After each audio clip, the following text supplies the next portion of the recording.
CBS Radio Mystery Theater presents...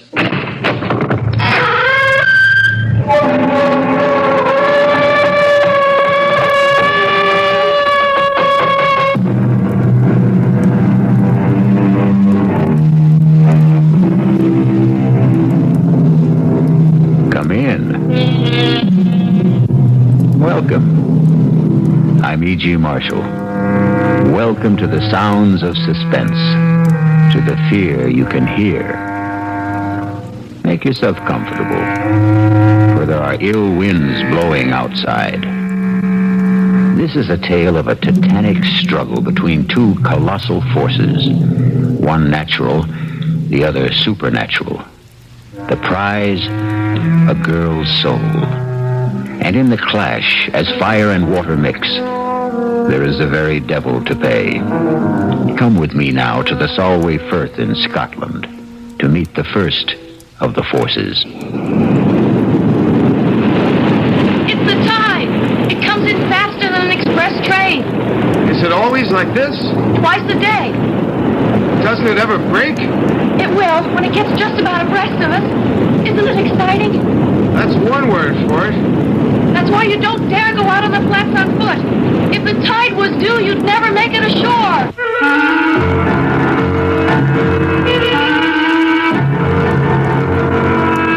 Our mystery drama, Speak of the Devil, was written especially for the Mystery Theater by Ian Martin and stars Jada Rowland and Nick Pryor. It is sponsored in part by the Kellogg Company, makers of Kellogg's Special K cereal. I'll return shortly with Act One. WBBM News Time, 10:34.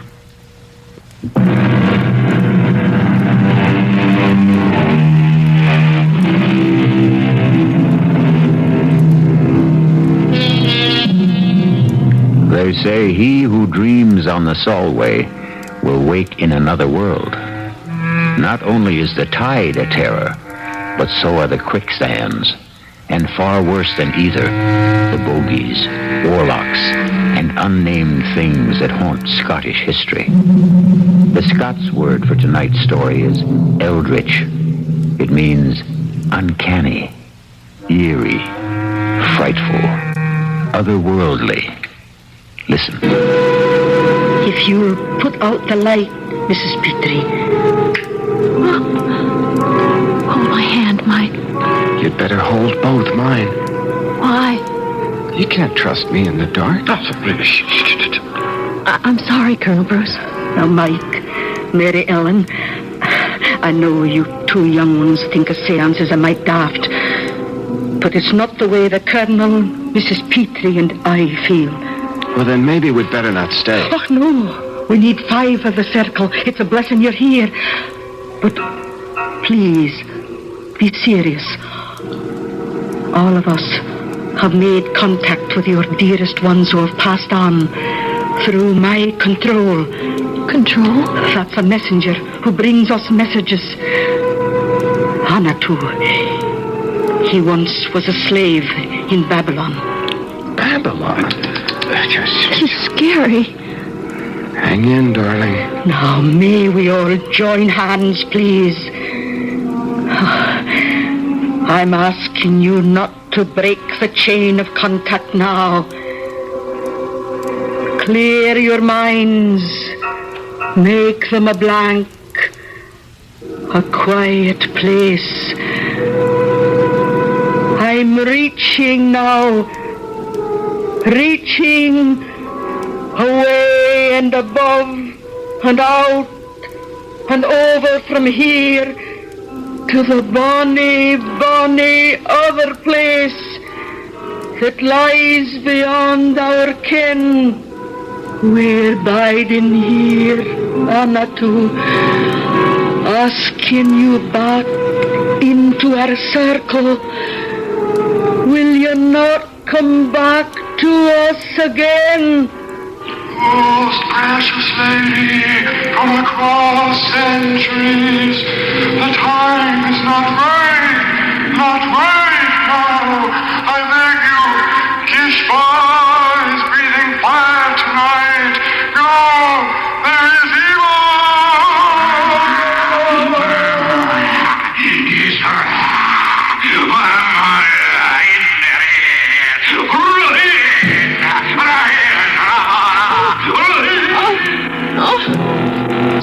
Stop it, in heaven's name! Someone get the light! It burned. Ellen, where's that damn light? Mary Ellen, are you all right? Yes, sir. What's all that smoke? That's just the incense we burn. I'm the one to blame for meddling in the business of the Lord. We'll not ever have a seance in this house again. I'm afraid I loosed some devil out of hell this night.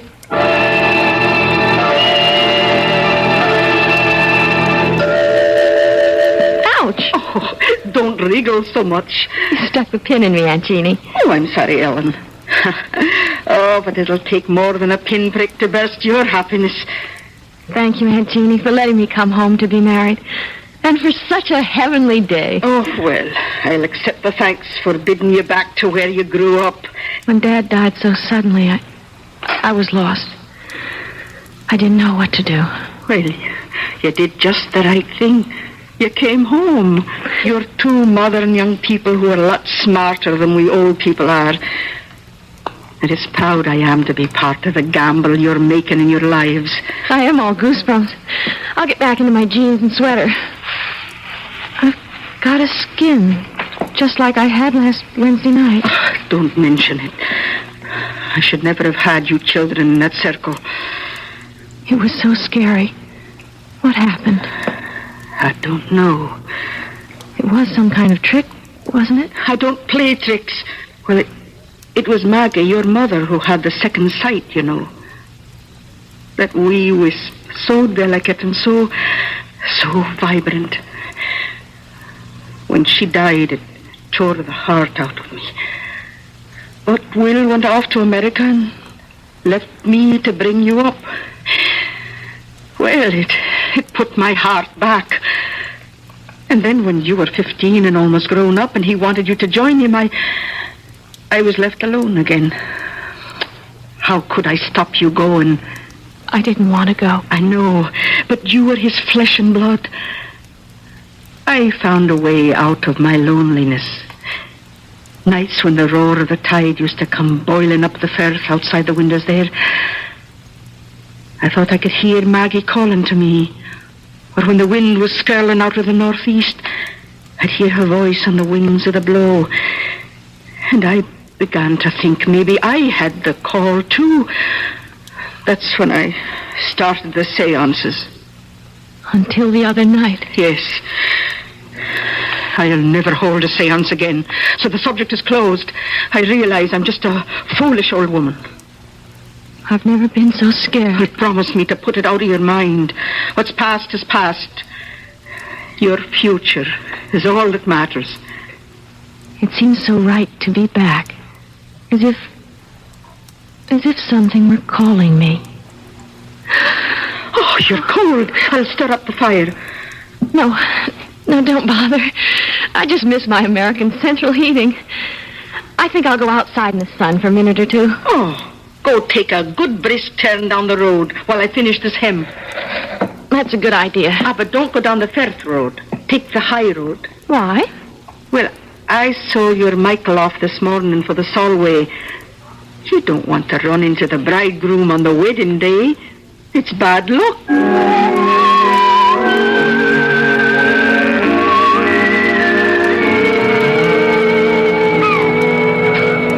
Kiss me, Ellen.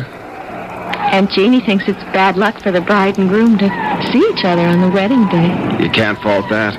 Back in Nebraska, my mother used to feel the same way. But that's just old-fashioned. And Aunt Jeannie something else? Darling, your Aunt Jeannie sure is something else. Good or bad? About 90% good. I just don't dig the spirit kick. We won't have any more of that. It was awful, though, wasn't it? That's all kind of self-hypnosis. That terrible raspy voice. Whatever it was saying.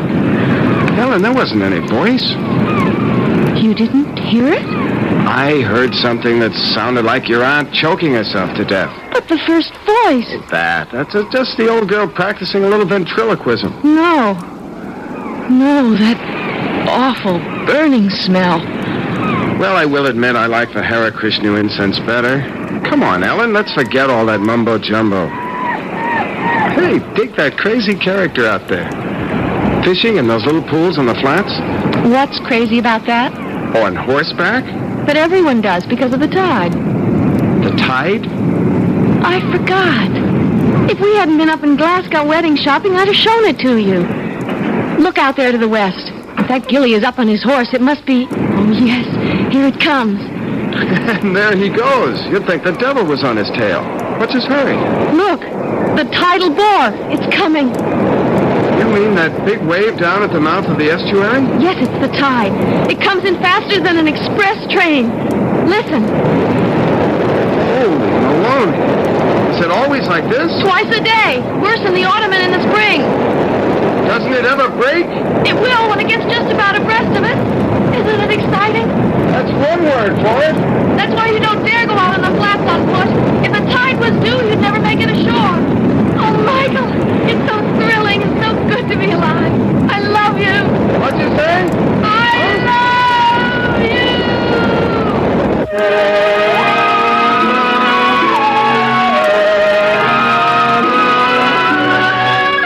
Mike? What's that?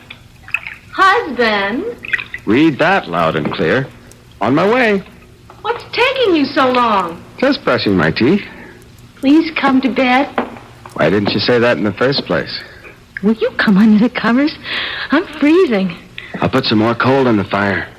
I don't want coal. I want my brand new husband. You got him. Oh, What is it, darling? nothing.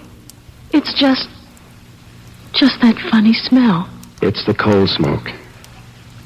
Remember, you don't want coal to keep you warm. Just me. Oh, my darling. Yes. Yes. Yes.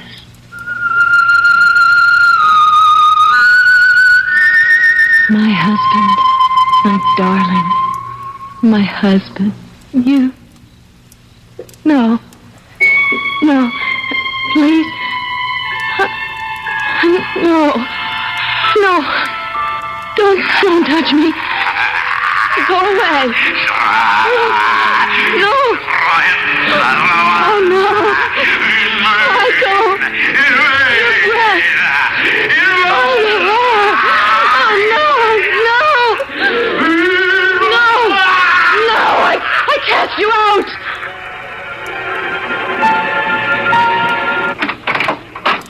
Michael, is there anything wrong? No, Aunt Jeannie, why? Well, I was dozing and I thought I heard... What's that I smell? Is it your candle? Oh, I guess I let the fire go out. Aye, it's a damp chimney, but just the same... Is Mary Ellen all right? She's sound asleep. See for yourself. Oh, I'm sorry to bother you, but... What is it? What's troubling you? I don't know. Maybe I was the one that dreamed it. Oh, be gentle with her, Michael. She's so sensitive and delicate. like her mother that died all those years ago. We'll keep her from any harm. Good night, Aunt Jeannie. Good night, Michael, dear. If we can. If it's in human hands to be able to. Snuff my candle out, if you will, old Ricky. But hear me this. You'll not have Mary Ellen. You'll not have her like my sister Maggie.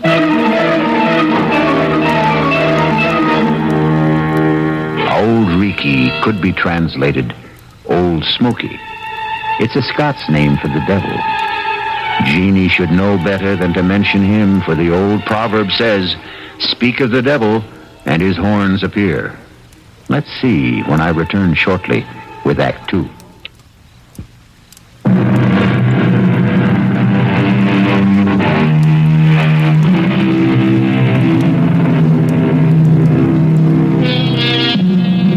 Dreams are made to die with the opening of day, and superstition fades and falters in the sunlight. So by the following morning, we might hope our bride and bridegroom wake and rise on the right side of the bed. Let's find out as Michael comes downstairs. Oh, good morning, Michael. I'm in the kitchen. Come on out.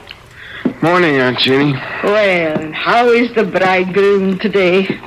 Well, the bridegroom's first rate. It's the bride who's not. Oh, what's wrong with the wee lass? Oh, I don't know. I think now you were right last night. Huh? Right. About what? Oh, she had some kind of a bad dream. But if she did, she won't tell me about it. What do you think it might have been? Oh, I don't know. She's a sensitive wee thing. And she's back in the part of the house where her mother died. That was Maggie's room you're in. Maybe I should never have put you there. Anyway, I'll get her tea and go on up and have a wee chat.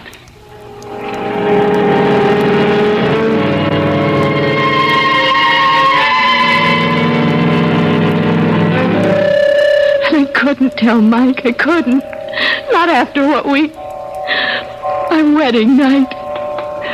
How could I dream anything so vile and hideous? That great, gross presence bearing down on me. Breath so sick. The lips slavering. And that awful fur all over. Oh! And the fire burning me. That scorching smell. Oh, Aunt Jeannie. What a nightmare. Oh, wished now. And that's all it was. But it seems so real. Well, it wasn't. Because when I came by, you were sleeping sound. Oh, drink your tea now. Oh, it's a good thing you married that nice American boy with his head screwed good and tight. Mike. He'll blow all the cobwebs out of your head. And he's going to have a good chance to. What do you mean? I mean, you two are going to have a nice honeymoon all alone for a big, long month. Where are you going? Oh, I've got an old girls' school chum who lives just outside Blackpool at St. Anne-on-Sea. For years, she's wanted me to visit. I'm not going to drive you out of your house. Oh, you're going to do more than that, Mary Ellen. You and your handsome, bonny husband are going to move downstairs to my room, away from this drafty old flue. And while I'm gone, I'm going to get it fixed so the fire will burn clean. And I'll not take no for an answer.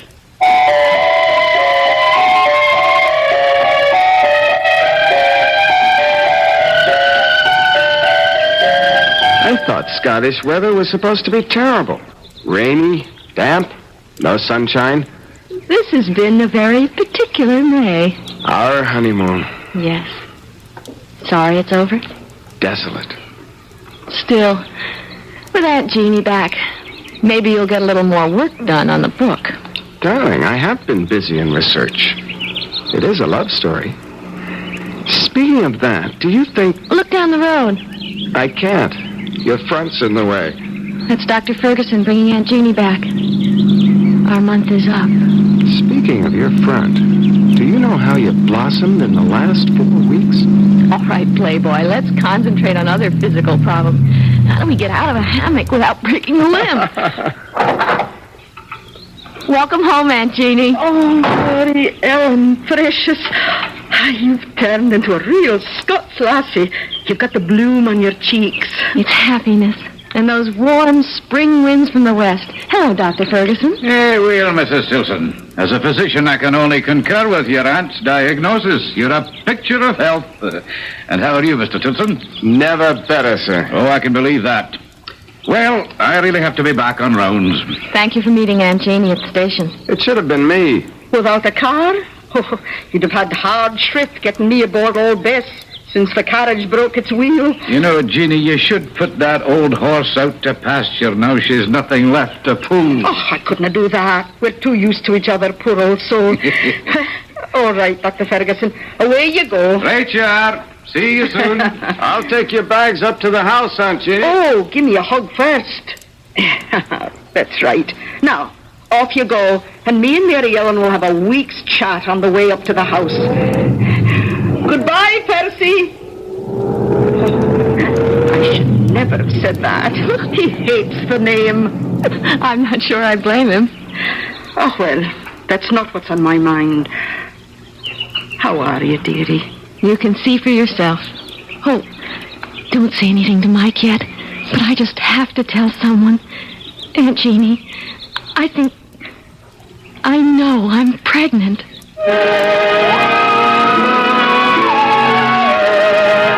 Well, Mrs. Tilson. Tell me, am I pregnant? Oh, the tests will prove it, but I'll bet on it. And let me say that you're the loveliest expected mother I've ever had under my care. Well,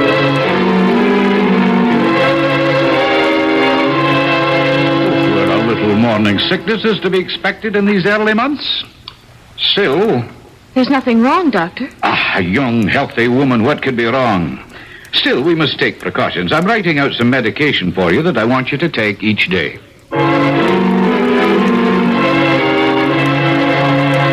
But what does Dr. Ferguson say is causing it? It's nothing, dear. Just some little hitch. Honey, we both had thorough physical checkups before we came to Scotland. The RH factor is ruled out. Why should you... Lots of women have morning sickness. It isn't only in the morning, Ellen. I'll talk to Dr. Ferguson. Maybe we should change the medication.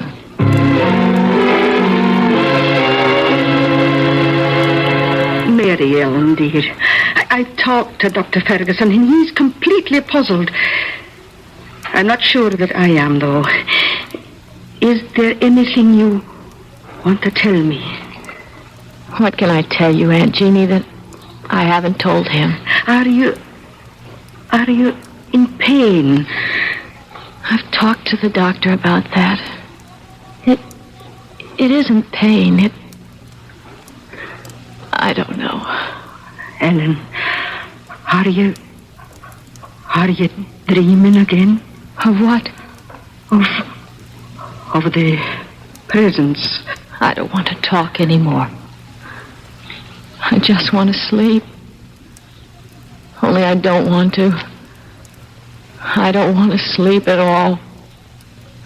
It's just that I'm so tired. So tired.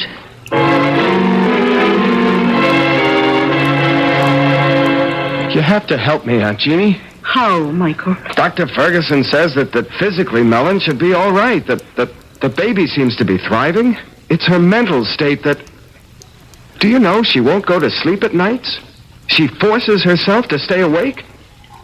What is it she's afraid of dreaming about, Aunt Jeannie? It is that, isn't it? I can't tell you just what she's dreaming. I'm too far out of touch since I went away.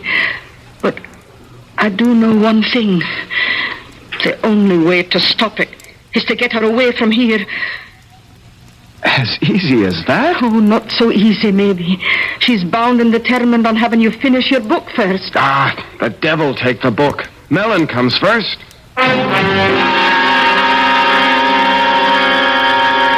You sure you don't mind, Michael? I'm very sure. We're going home. to have your baby 3,000 miles away. Oh, darling. I don't know what to say. It can't be too soon for me. Well, it's sooner than you think.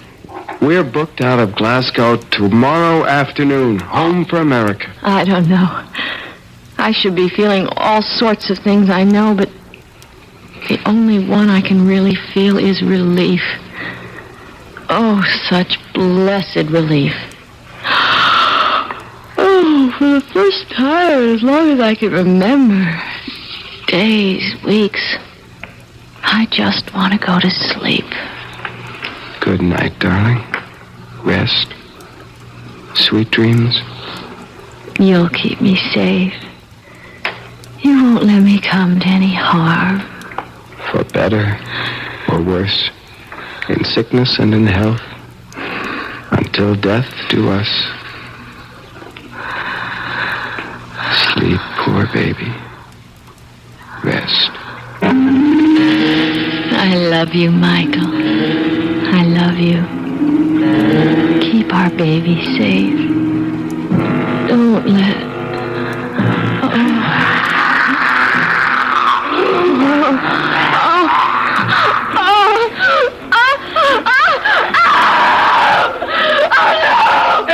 Ellen, what is this? Oh, I don't know. It's pain, like a knife. I think, maybe I'm going to lose the baby. You're going to be all right, Ellen. Don't worry. Get Dr. Ferguson. I'm going to call him now. You'll be all right. I'm fine. Just get him. I'll send Aunt Jeannie up to you while I phone. Aunt Jeannie! Aunt Jeannie! What is it? What is it, Michael? Helen, maybe a miscarriage. What's Dr. Ferguson's number? Oh, you'll no get him by the phone. It's out of order again. Hello? Laddie, it's no use. It won't be fixed before morning. I'll go to the neighbors. It's a party line. If one's out, they're all out. Oh, God! How far are the doctors? It's a good 3 miles. Who's got a car? Only Colonel Petrie, and he's away up to Edinburgh for his regimental reunion. All right, then I'll go on foot. Aunt Jeannie, go up and help her. I'll make it as fast as I can. By the way, Michael, can you ride a horse? Yes? Good. Then take old Bessie. There's a bridle and saddle by her in the barn. She'll get you there faster. Take care of her, Aunt Jeannie. Don't let anything happen to her. Right along the Firth Road till you come to town. He's the 3rd house in on the right. And take care of yourself.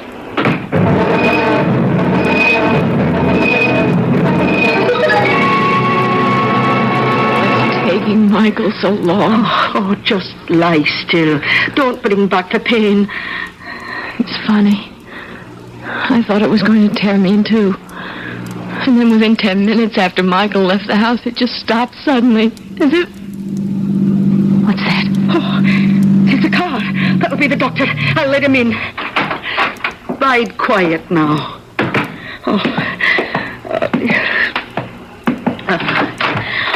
Oh, come on in, Doctor. What took you so long? Oh, I tried to phone you the moment I found out, and I got here as soon as... Yes. Oh, then you know. Of course I know. Who do you think's been taking care of Mary Ellen? Now you get on up to her. What? Where's Michael? Oh, Jeannie, Michael is dead. Dead? How? Oh, here, let me close the door. Oh. Was Michael riding to try to fetch me? Of course. She thought she was losing the baby. What happened to him? Bess must have thrown him. Oh, she never threw a body in her life. She was as gentle as... Something must have frightened her, driven her frantic. Jeannie, this is a terrible thing to tell you, but I examined the boy, and his body was covered with hoof marks. He was literally trampled to death.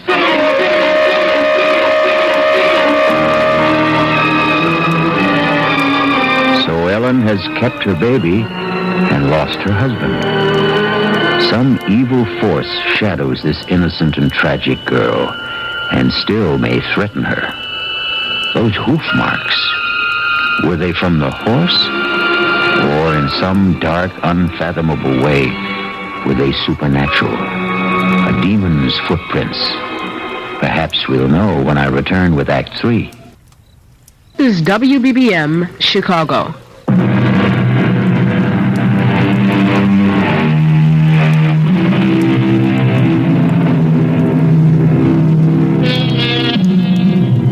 2 weeks, Ellen, after her first wild emotion when she heard of Mike's death, has retreated into herself, her face white and drawn, her eyes black and empty like 2 holes burned in a blanket. Now, as the doctor comes down after examining her... How is she today, Doctor? No change. Listless, unreachable, hopeless. And her health? The baby. The baby. There's no doubts of its vitality. Oh, I have a terrible time getting her to eat anything. Well, you must be more successful than you think, Jeannie. There's nothing the matter with Mary Ellen physically. No, it's her mental health that concerns me. The poor bairn has been through a terrible shock, Percy. Yeah, I know. You don't think there is any chance of her losing her mind? Jeannie, Mary Ellen is beyond me and my knowledge.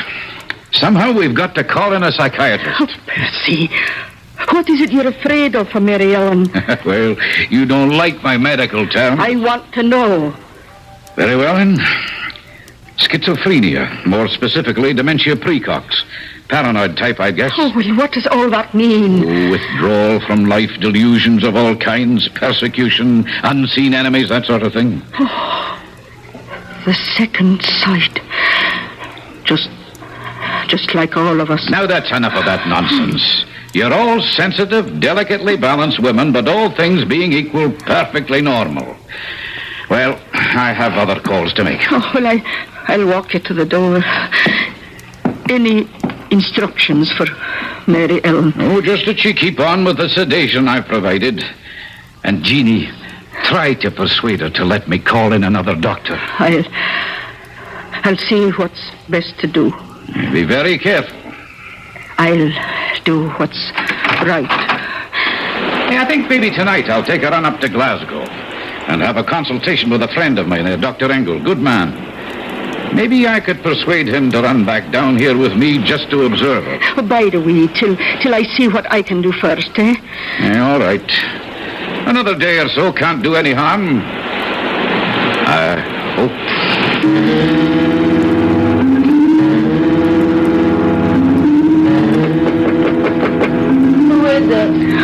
It's Aunt Jeannie, Mary Ellen. May I come in? If you want. I thought you might like a wee cup of tea. No, thanks. What are you staring at? Out the window. The Solway.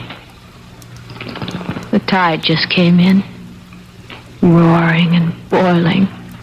So fast. And now the water's all smooth. And with the sun on it, everything's wiped clean. I wonder if it heals as it washes over. What are you thinking about, child? I'm thinking about the first time I showed the tide to Michael. The day we were married. The day you said it was bad luck for us to see each other before the wedding. Oh, I was just joking about superstitions. Nobody believes those old wives' tales. Nobody believes so many things that are outside the ordinary. So many things they say don't exist, but might be. Did you see Michael's body after? What? Did you see the marks of the hooves? Oh, don't talk about that, lass. I know they said the horse trampled him. I asked Dr. Ferguson about the hooves, and he wouldn't tell me. You'd tell me, wouldn't you, Jeannie? Oh, tell you what? Were they like horseshoes? Or were they cleft in two? Were they cloven hooves? In the name of God, what are you saying? I'm not speaking of God. I'm speaking of the devil. Or some demon that haunts my dreams. No, this is no time for foolish fancies. You mustn't let dreams spill over into your real life. Or is it the other way around? Oh, Mary Ellen, I don't know what it is you have on your mind, but you can get me to Michael. Let me talk to Michael. He'll know. He can tell me what to do. Take me to Michael, Aunt Jeannie. Take me to him. Oh, can I, Mary Ellen? You know I know he's dead. I know he's passed beyond. But you can reach him. You can hold a seance. Oh, no. I swore I never would again after what happened that night when something got loose. Some evil presence? Something from... Auntie, you let him loose. The least you can do is help me undo the harm. I can't. I won't. I'll get the doctor. You dare to bring him here and I'll kill myself. I swear. Child, you're out of here. No. Not yet. But if you don't have that seance and let me find out from Michael what to do, I will be. I'll lose my mind. You've got to promise. Promise. Oh, calm down, child. Calm down. Tonight. Now. No, that isn't possible. There have to be more than two to form a circle. Then call in the colonel and that other woman, anyone. Just promise me. Promise. I need him. I need Michael. Promise, Aunt Jeannie, promise. May God forgive me. I promise.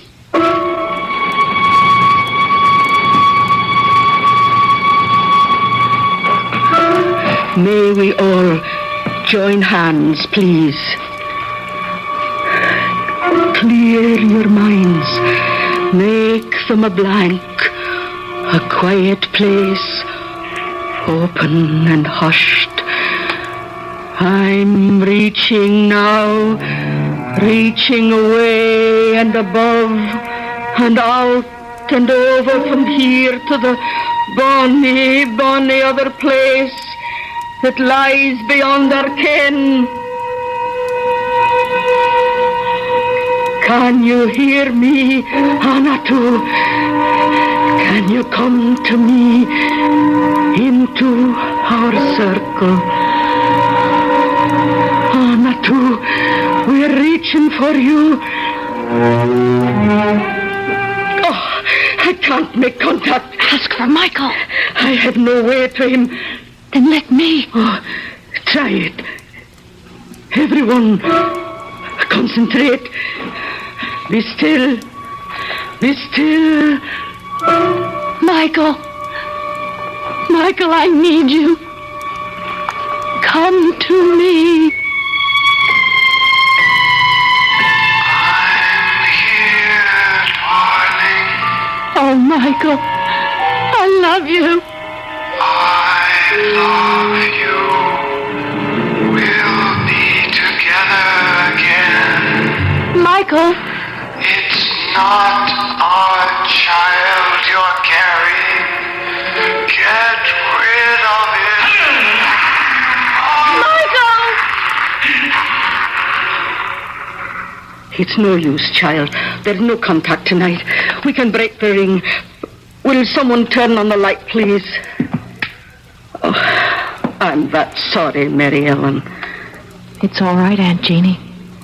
You gave me what I wanted. I found out what I needed to know.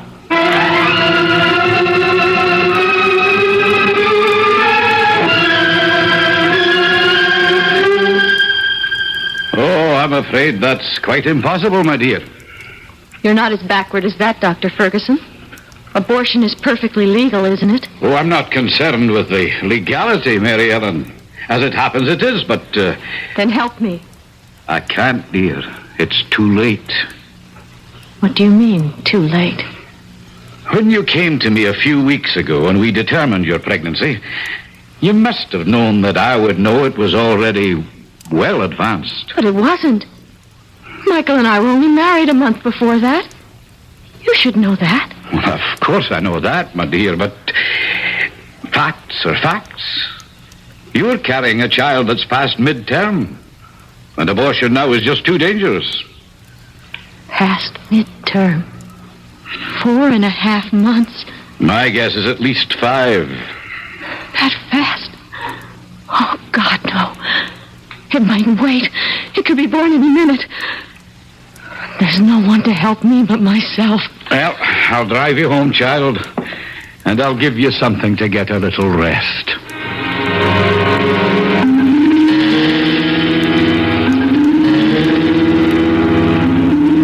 She's sound asleep now, Jeannie. Let's go downstairs and talk. Poor wee angel. So thin and pale and haunted. Come away. Let her rest.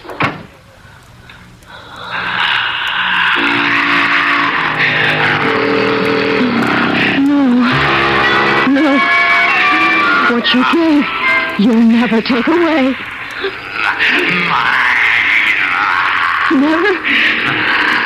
Never going to be. Help me. God, help me. The tide. Yes, that's the way. Full moon, the time was right. And for our own protection, I see no other way, Jeannie. But to lock her away. Well, we're not locking her up. It's a sanitarium. It's a really lovely place. I don't think I could do it to her. I'll care for her. Jeannie, dear, if Ellen had preeclampsia or a threatened miscarriage or any one of a number of other diseases of pregnancy, she would have to be hospitalized. Now, think of it that way. All right, Percy, if you think it's best. It's the only way. Oh, no, Doctor. Mine is the only way. Oh, that sounded like the front door.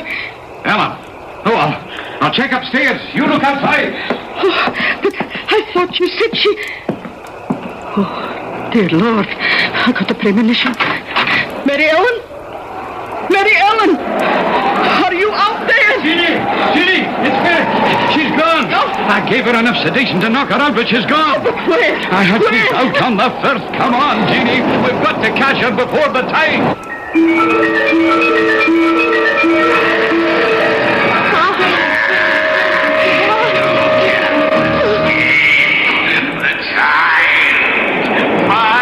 You'll never have him. He'll never be born.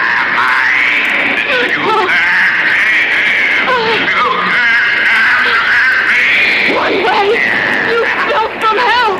One thing you can't stand against. The ancient enemy. Look, listen. Michael! I'm coming home!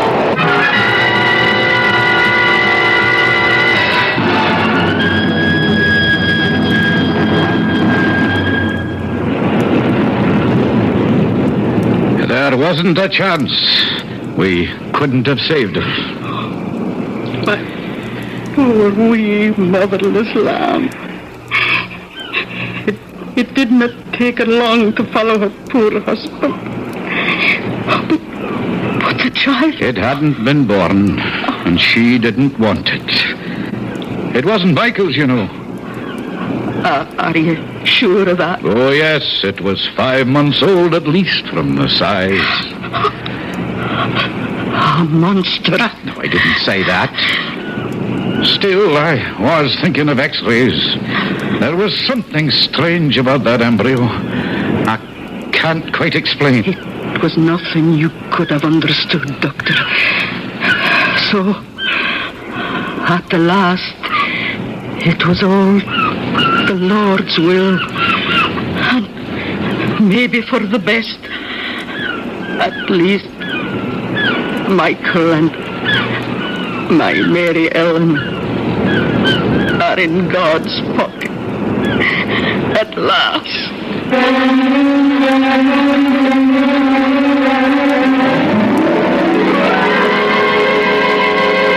Who dreams on the Solway will wake in another world. Our story has come full circle. For us, it is the end. Let's hope that Jeannie is right. And for Ellen and Michael, it is only a beginning.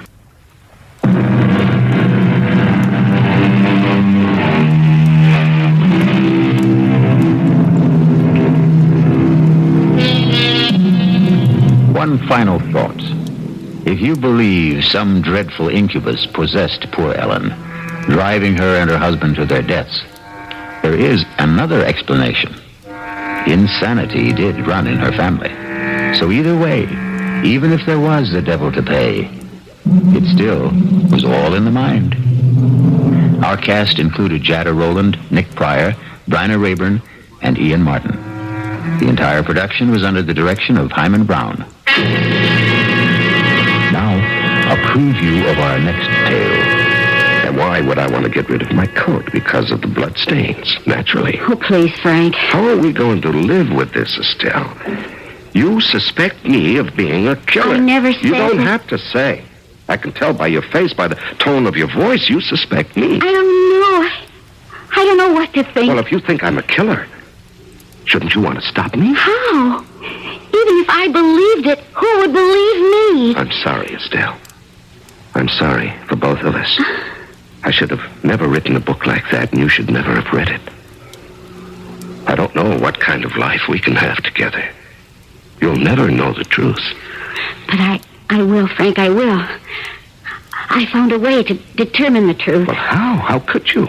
The truth is in your diary. I read your diary very closely, and I found a way. I found a way. Radio Mystery Theater was sponsored in part by Anheuser-Busch Incorporated, brewers of Budweiser. This is E.G. Marshall inviting you to return to our Mystery Theater for another adventure in the macabre. Until next time, pleasant dreams.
Here's 78 on 78. News Radio 78, WBBM, Chicago.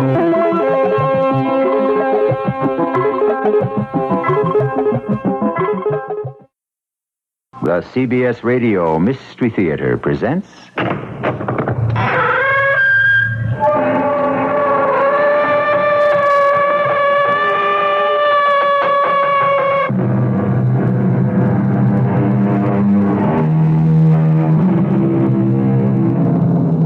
Come in. Welcome. I'm E.G. Marshall. Things that are done, it is needless to speak about. Things that are past, it is needless to blame. So spoke the great Chinese philosopher Confucius. Confucius, believed by many to be the wisest man that ever lived. Since our story is about wisdom, we had to put Confucius in there someplace. Wisdom, a quality so often associated with the mind, can also spring from the heart as well. I tell you, her death wasn't an accident. Well, how can you say that? Were you there? No. Well, did you see anything suspicious? Did you ever even know these people? No, but I... Then what gives you the right to make such an accusation? Because that's what really happened. I'm never wrong. Oh, really? Now, I'm never wrong about anything. Especially murder.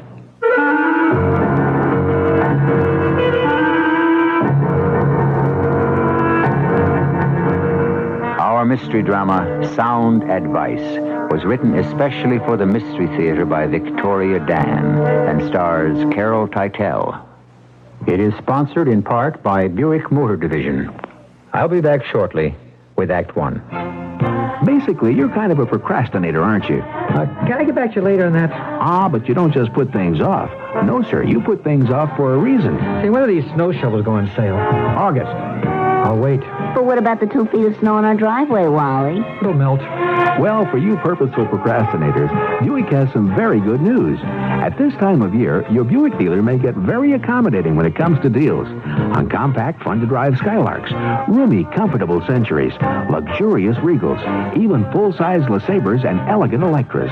Now, while we hate to hurry you, this is what a lot of other procrastinators have been waiting for, too. So stop dawdling, because you can afford a Buick. Yes, you can. Right now at your Buick dealers. Am I too late? No, sir. I'd say you're just in time. Yes, you can. Yes, you can. Northwest Federal Summertime, summertime. It's Northwest Federal Summertime, summer savings time. Ah, sun, fun, and song. People have lots of ways to spend summertime, and Northwest Federal gives you lots of ways to save. Choose one of 23 gifts free or for special low prices when you deposit $250 or more at any Northwest Federal Savings Center.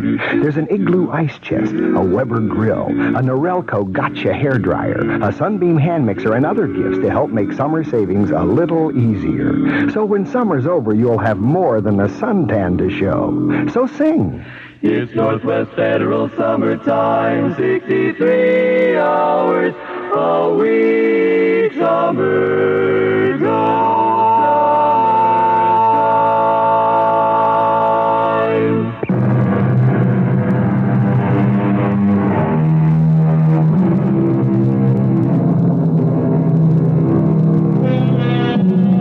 Nothing is given so profusely as advice, so the philosopher said.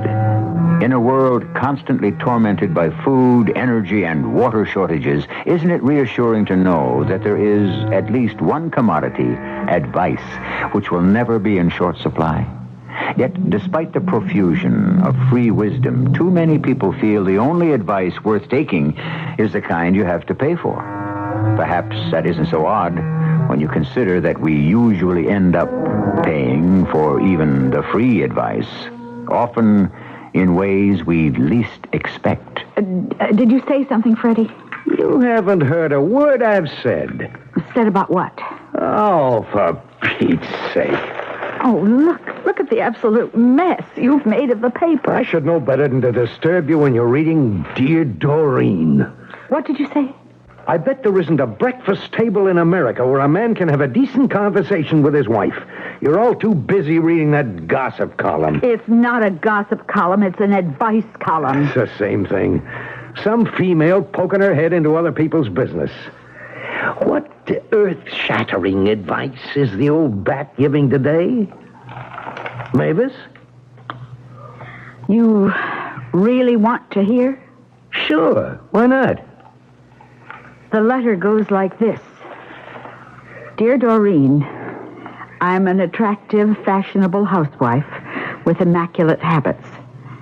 I can no longer stand living with my gauche, sloppy, inconsiderate husband. I want to tell him I am leaving him, but am afraid of his violent temper. What shall I do? Signed, Desperate in the Country. Desperate in the country? I bet there's no such person. Would you like to hear Dear Doreen's reply? Not really. Dear Desperate, you and your husband are obviously mismatched. Forget his sloppiness. Forget his temper. And most of all, forget him. Sincerely, Doreen. Forget him? This Dear Doreen is telling some lady to leave her husband? Yes. Some lady she doesn't even know? She's a phony. I bet she makes up all those letters. That's not true. I bet she even wrote that last letter, Desperate in the Country. Who ever heard of a name like that? It was the only name I could think of. What? I wrote that letter to Dear Doreen. You're kidding, right? I'm desperate in the country. What are you saying? I'm leaving you, Freddie. You're what? Leaving you. I don't believe it. I mean it this time. Well, why? I can't stand it anymore. Well, aren't I a good husband, Mavis? Don't I buy you all those fancy clothes you want? Please, Freddie. Don't I let you watch what you want on television when there isn't a game on? I don't love you anymore. You don't? Now, listen. You're not leaving me just because some fishwife in a newspaper tells you to. Now, can't we be civilized about this? Civilized? You expect me to be civilized? This isn't the movies. There you go, shouting. Always shouting. I'm not shouting. Let me make this quite clear, Mavis. You're my wife. You're not leaving me. I've made up my mind. You'll never leave me. I will. I am. I won't let you. I will leave you if it kills me. Even if it kills you? I don't want to discuss it anymore. Just a minute. Where are you going? I have a headache. Sit down, Mavis. No. You just don't tell your husband you're leaving and then just walk off. Come back here. We're not finished. Let go of my arm. Not until you understand this, Mavis. You're not leaving me. My wrist. You'll never leave me. Please, Freddie, you're hurting me. You're my wife, and a wife has to be loyal to her husband. Let me go or I'll kick you. I swear. Oh, why, you... No, Freddie. Freddie, I only did it so you'd let go of me. No, but please, don't hit me. Don't hit me.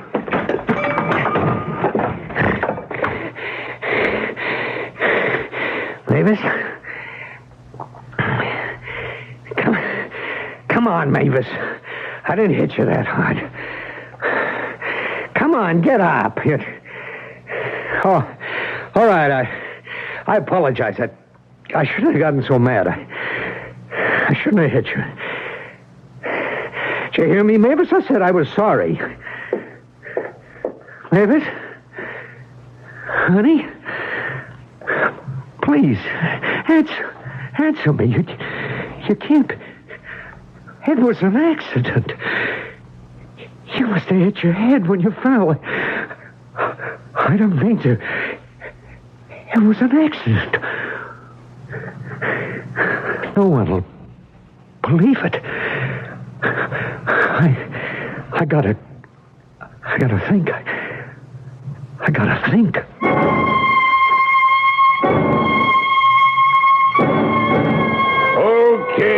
Okay, keep it moving. Keep it moving. Can't you see we got an accident here? Hey, did a car really skid off the bridge, Sheriff? Come on there, no rubbernecking. Keep it moving. No, did a lady really drown? I told everybody to keep back. Now let that ambulance through. And make way for that stretcher. Oh, Joe, will you take over? Keep those people back. Keep that traffic moving. I got to talk with the husband.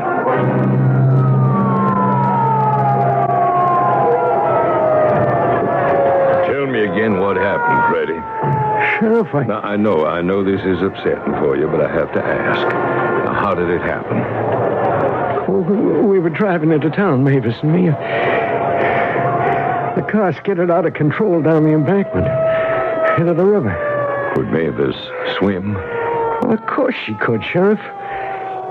You don't think I'd let Mavis drown, do you? No, I don't, Freddie, but I got to follow proper procedure. You know that. I thought she was out of the car. I thought she was right behind me. I didn't think she was still caught inside the car. I'm very sorry, Freddie. I thought she was right behind me. Here, let me drive you home. I wouldn't let Mavis drown. I loved her. I know. You don't think I'd let Mavis drown, do you? You believe me, don't you, Sheriff? Yes, I believe you, Freddie. I believe you.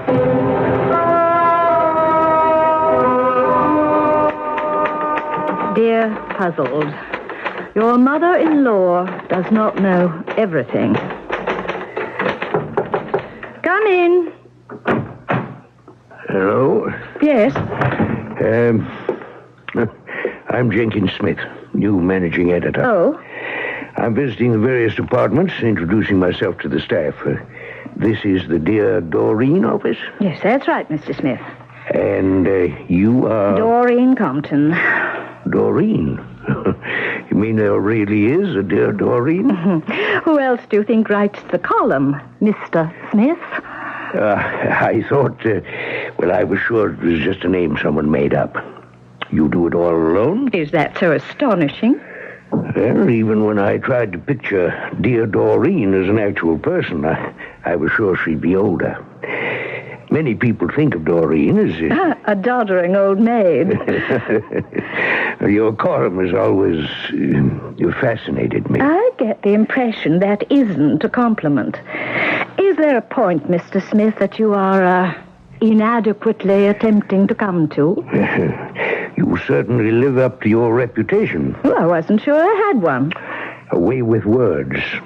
When dear Doreen speaks, the whole world listens. And it is the whole world.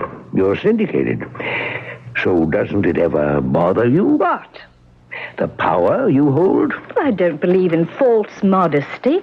I'm good and I know it. Well, I'll level with you, Doreen. I'm a newsman. I believe in reporting the news, period. No frills, no fashion centerfolds, no recipes, no advice to the lovelorn, no comics, just the news. But just the news doesn't sell newspapers. Say the word, Mr. Smith, and I'd gladly leave. Now, Doreen, I didn't There say... isn't another paper in this country that wouldn't pay me 5 times what I earn here. Yes. All I meant was what you write might not be what I think of as news. Still, as a journalist, you have a responsibility. Mr. Smith. Call me Jenkins. Mr. Smith. Yes. I am aware of my responsibility. But don't you ever wonder with all this advice you give out? Wonder about what? If it's the right advice. But would I give it out if it weren't the right advice? Well, you're dealing with strangers. What's right for one person might be wrong for somebody else. Are you suggesting that some of my advice is wrong? Well, nobody's perfect. We all make mistakes. I don't. With an attitude like that, you'd probably fall apart if you ever discovered you were wrong. But I am never wrong. That's exactly what I mean. An attitude like that. No frills journalism, my foot. Doreen? Melissa, what took you so long? I'm famished. There was a new cashier and he took forever. Doreen, did you see him? See who? Never mind, I can tell by the look on your face. What on earth are you talking about? You look really steamed. I am steamed. Obviously, you've just had the pleasure of meeting the illustrious Mr. Jenkins Smith. Believe me, it was no pleasure. He hates women, Doreen. But that's not quite the impression I got. Well, not like that. I mean, he hates women on the paper. It's a fact. He thinks we're irresponsible. Melissa, how long have you been my secretary? 10, 11 years? Well, it bothers me that you are so vulnerable. I admit it did irritate me for a moment, suggesting I would ever dash off advice, serious advice in a cavalier fashion. He said that. Well, now, doesn't it prove my point? Melissa, I would be lying if I denied that for just a second or two he challenged me to admit that I might have been wrong in any of my answers. He did. But that just isn't so. I have never given any advice that I did not have complete faith in. Smith was obviously asserting his new power as managing editor by preening his ego. I never thought about that. But how about lunch? Sure. Oh, I meant to tell you. On tonight's late edition, they cut off the last letter to make space for the obit. Oh, let me see. There, on page 47. An obituary for some ex-fashion model. Oh, Mavis Montrose died, but she used to model for fashion designs. I think she drowned or something. Mavis Montrose was married to a dairy farmer named Frederick Gumbler. You look startled. Mavis Montrose was Mavis Gumbler. What is it, Doreen? Why should that name sound familiar? Hold on a minute. Did you say Gumbler? Mavis Gumbler. Now, why does that name ring a bell? I have it. Desperate in the country. What did you say? Mavis Gumbler was desperate in the country. Remember, she wrote you a letter. That's right. She wanted to leave her husband. He had a violent temper. Their car skidded off the road, it says. Melissa, get Mrs. Gumbler's original letter out of the file. Sure, but what's it about? It's got to be a coincidence that she died so soon after I printed her letter in the column. Coincidence? I have a strange feeling about this. I can't quite explain it. She wanted to leave her husband. I told her to go ahead and leave him. Well, from what she said about him, it was good advice. Well, I thought so, too, or else I wouldn't have given it. Certainly. And, after all, good advice never killed anybody. Or, did it? What exactly is good advice? If we examine history, we can see it's always been the fashion to blame an individual for the hardships of many. The advisor, the oracle, the strategist, the sage, all have always been held responsible for devastating military defeats and countless economic disasters. Who really is to say that the burden for unfortunate advice lays with the one who gives it and not the one who follows it? I'll be back with Act 2 shortly. This is Terry Carter. High blood pressure has been called the silent killer because in the early stages there are no symptoms. The only way to tell if you have it is to have your blood pressure checked. Unchecked, high blood pressure can lead to stroke, heart failure, and kidney failure. The relationship between high blood pressure and kidney disease is complex and not fully understood. To find the answers takes research. You can help solve this medical mystery by contributing to your Kidney Foundation. Give now. Give the gift of life. You know the kind of day when it's so hot the sheep are all lining up for crew cuts?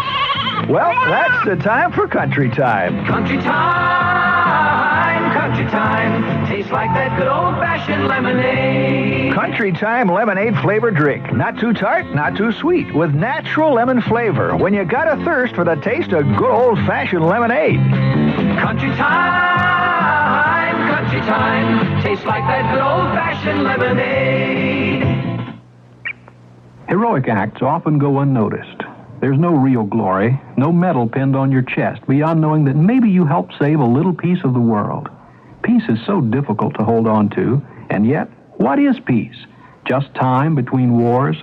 No, it's more. It's the time to plant the seeds, to plow the fields, to reach out and touch a child, to battle hunger and give hope. That's the Peace Corps. Every day, thousands of people just like you bring nourishment to the hungry and water to the parched. And what do they get, these Peace Corps volunteers? Hours that are too long and pay that's too short. But the rewards are plenty. They learn a new language, a new way of life. They learn that they're everything they hoped they'd be, and more. Join the Peace Corps volunteers who asked me to relay this message. Having a peaceful time, wish you were here. Call the Peace Corps toll-free, 800-424-8580, a public service of this station and the Advertising Council.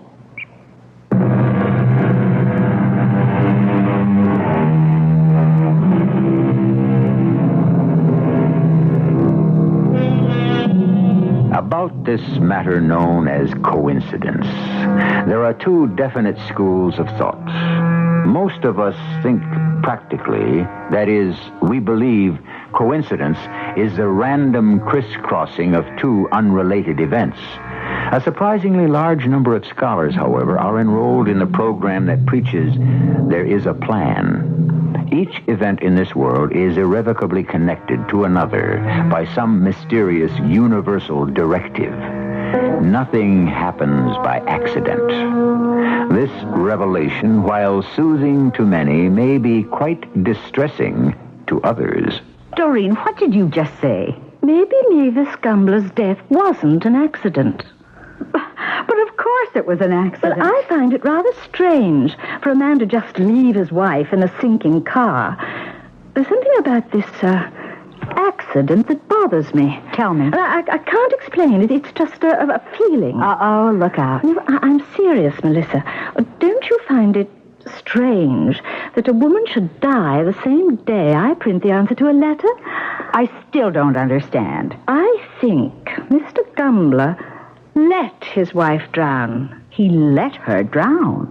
But why? Well, you remember what she said in her letter. He was violent. She wanted to leave him. That says it all. You mean he'd let her die rather than lose her? Well, it's not uncommon. Doreen, maybe the husband was no great bargain, but it doesn't necessarily mean he'd let her drown. I told you already, something bothers me about this. Now, it isn't as if you really knew these people. Then what's to know? Facts. Hard facts. How do you measure facts up against instinct? Look, I know there's something fishy. How do you prove that a person let another person drown? I don't know. But he let his wife drown. Doreen, why are you so concerned about a total stranger like Mavis Gumbler? Well, she wasn't exactly a stranger. She was one of my readers. You have millions of readers. I've never known you to become so involved. Whenever I give a reader advice, Melissa, I am involved. In all the years I've worked for you, your involvement ends when you put your signature on a reply. You're right. So why this special interest all of a sudden? Maybe I owe her something. What would you owe Mavis Gumbler? I don't know. I honestly don't know. What other mail is there today? The Chamber of Commerce wants you to speak at a luncheon. Oh, it's that time again. Shall I tell them you accept? Yes. There's also what appears to be an upstate newspaper, the Greenfield Gazette, and a voucher for your expenses. Oh, the Greenfield Gazette. Oh, let me take a look. When did you start receiving the Greenfield Gazette? Oh, I sent away for it. There's a lot you can learn from reading small-town papers. Readers, attitudes, trends. It's all very interesting. Greenfield. Isn't that the same town Mavis Gumbler was from? Yes. Now, you're not still thinking about that, are you? So, that's what she looked like. Who? Mavis Gumbler. Her picture's in the paper. Oh. They're naming some sort of scholarship after her. Doreen, you're obsessed. That's absurd. Obsessed with what? With a person you've never met. With an accident you believe you might have caused. That's not so. No. Then why for the past 2 weeks have you gone out of your way to find out everything you can about that woman? Even sending away for her local newspaper. Well, I'm curious. What do you owe Mavis Gumbler? I'm not sure. Now, you're not blaming yourself for her death. No, look at her face. Look at her face, Melissa. I saw it. Well, she almost seems to be saying something. Look. What am I supposed to see? Her eyes. She's trying to tell me something. Why are you torturing yourself like this? I am not torturing myself. I'm simply stating a fact. Weren't you telling me before that I should rely more on facts? Mavis Gumbler is trying to tell me something. That's a fact. What is she trying to tell you? I don't know yet, but I intend to find out. What did you want to speak to me about, Mr. Smith? Call me Jenkins. I call you Doreen, don't I? Everybody calls me Doreen. Well, I want to ask you something. When was the last time you took a vacation? I don't like vacations. They're boring. You've got a lot of time coming to you. Why are you so concerned? I'm your boss, and also I happen to like you. I'd hate to see you get into a rut. Well, what makes you think I'm in a rut? I know the signs, believe me. Doreen, I want to apologize to you for anything I might have said before that was in the least bit insulting. I'm trying to admit that in your way, you do what every journalist tries to do. You mean right? No. You try to find the answers to questions. That's what I do, all right. You seek. And what do I seek? The truth? The truth. I suppose that sounds almost corny. But I've always felt a newspaper owed its readers the truth. Yes. That's exactly what we owe our readers. We owe them the truth. We actually agree on something. Oh, we agree. We most certainly agree. And I think I will take a little vacation. The Bahamas are great this time of the year. No, I'm going up to the country. Ever hear of a place called Greenfield? Can I help you? I'm looking for the sheriff. Well, I'm the sheriff, ma'am. Oh. By the I suppose you mean the suit. Not every country sheriff wears the traditional uniform, Miss... Compton. Doreen Compton. What can I do for you, Miss Compton? Well, this is the same town of Greenfield in which several weeks ago there was an auto accident involving Mrs. Mavis Gumbler. Poor Mavis. Did you know her, Miss Compton? In a way, yes. Wonderful woman, Mrs. Gumbler. Very highly thought of in the community. Great tragedy. Sheriff, would you mind very much telling me how it happened? I'd feel a lot better if I knew all the facts. Well, sure. Why don't you make yourself comfortable and have a seat, ma'am? Oh, thank you. You see, there really isn't much to tell. It was about 8. Now, how dark it still is this time of year. The road was slick from melting snow, and the car skidded right off the road down the embankment into the river. Mr. Gumbler managed to swim free of the car, but Mrs. Gumbler, apparently unconscious, remained inside the submerged vehicle. And those are all the facts. Sheriff, I have in my possession some information pertinent to the case. What case? What have we just been talking about? The Mavis Gumbler case. But there is no case, ma'am. Very well, the investigation. Well, what investigation? Well, considering the mysterious circumstances of her death, surely an investigation is in order? Miss Compton, in what way was Mavis Gumbler's death mysterious? Well, don't you find it odd that her husband never went back to the car to try and rescue her? It was tragic, perhaps, but not odd. Well, if somebody I loved was trapped in a submerged car, I'd certainly... You ever been in an accident, ma'am? Well, no, but Then perhaps you might not be aware of a state known as shock. Well, of course I've heard of shock. Putting that aside for a moment, have you ever tried to return to a submerged car? Well, but it's possible he Have may you any idea how difficult, no, how near impossible it is to see underwater? No, I didn't realize that. You've made some serious allegations, ma'am. Is it your belief that Freddie Gumbler deliberately let his wife drown? Yes, that's what I'm saying. Well, now, you mentioned evidence. What kind of evidence? Well, I have here a letter written to me by Mavis Gumbler shortly before her death. May I see it, please? Are you aware that she intended to leave her husband? No, I was not aware of that. Yes, well, it's all here in this letter. She wanted my advice. Your advice? That's how I make a living, Sheriff. I write an advice column. An advice column? Here, this is the letter. Oh, you're dear Doreen. The dear Doreen. But perhaps this may sound rather silly to you, but the fact that she died so soon after writing this letter, and so soon after I printed my answer, well, It made me wonder whether or not the accident was coincidental. Well, Miss Compton, everybody knows Freddie had a temper. This letter doesn't prove a thing. Maybe not proof, but at least it sheds some light on... Well, what I'm trying to say is, isn't it at all possible that Freddie, with his temper, would be so riled up at the thought of Mavis leaving him that he'd let her drown rather than let her walk out on him? Well, isn't that what you'd call a crime of passion? Now, you can't convince me what happened to Mavis Gumbler was a crime of passion. Didn't come here to start trouble. No, I'm sure you meant well. I owe it to Mavis Gumbler to find out the truth. Well, you answered her letter and you told her to go ahead and leave Freddie, didn't you? Well, in fact, I did. Well, now, excuse me for saying this, but do you feel you owe Mavis something because you, perhaps, feel guilty? It's not guilt.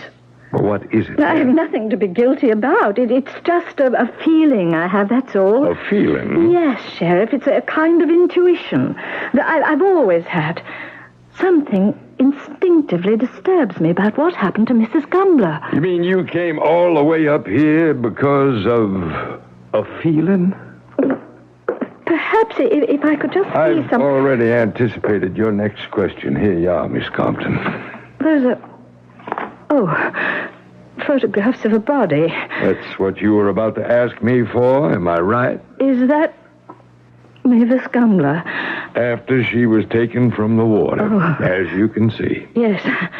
Yes, I can see that. Or haven't you ever seen a dead body before, Miss Compton? No, not a picture like this. No, not a... Wait, just a minute. This picture... I beg your pardon? There's something in this picture. It's wrong. What do you mean? Well, something just isn't right. Well, what isn't right? I don't know. But this woman's death was not an accident.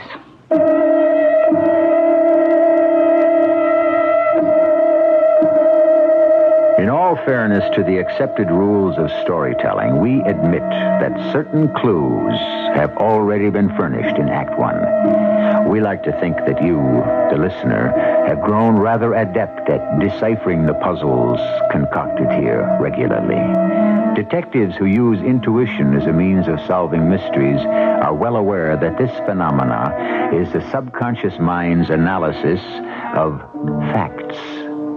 I'll be back shortly with Act 3. I like pickles, but they don't like me. Send your stomach some Digel. I like pizza, but it doesn't like me. Send your stomach some Digel. Digel's special combination of antacid and anti-gas ingredients gives you fast, gentle relief from acid indigestion, heartburn, and gas in just minutes. I like hot dogs, but they don't like me. Send your stomach some Digel. For occasional use only as directed. It's a good day, a good deal, no matter where you are. And those good deals at Goodyear help put more good years in your car. Tiempo, Goodyear's breakthrough in steel-belted radial design for handling, traction, and mileage. White walls start at $39 plus $193 FET and old tire in metric size to fit BR 7813. See your Goodyear retailer for Tiempo. And those good deals at Goodyear help put more good years in your car. With comfortable feelings for those beautiful moments in life. At Wicks Furniture. There's a feeling that surrounds you when you're proud of your fine home. A reflection of the way you live and the people you have known. And when you need a friend to help you choose the very best, we can give you years of pleasure with beautiful things that last. We can promise years of pleasure with beautiful things that last. If it's right for you, it's right at Wicks Furniture. Wicks Furniture will brighten your home for those beautiful moments in life. This is WBBM in Chicago.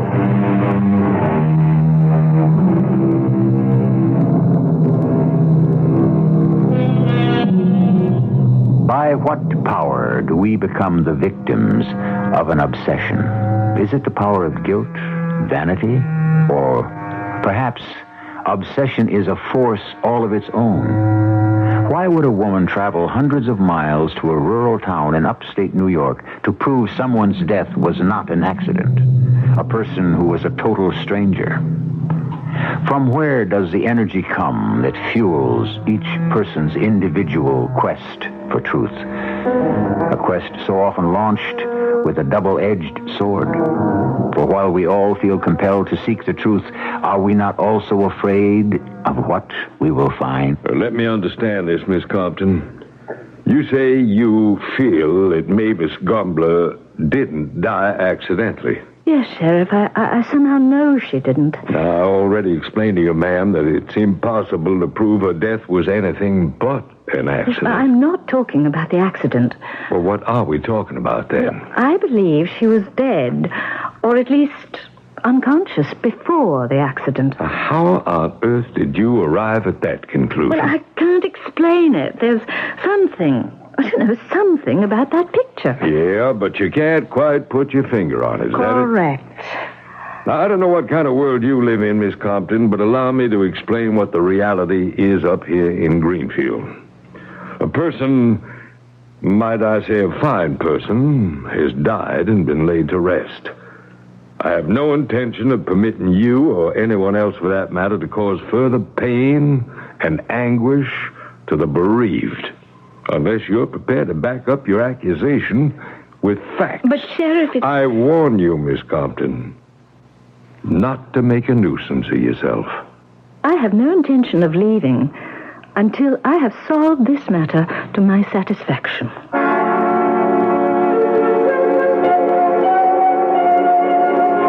And one thing about the country, it's beautiful at night. I couldn't take a walk like this in the city.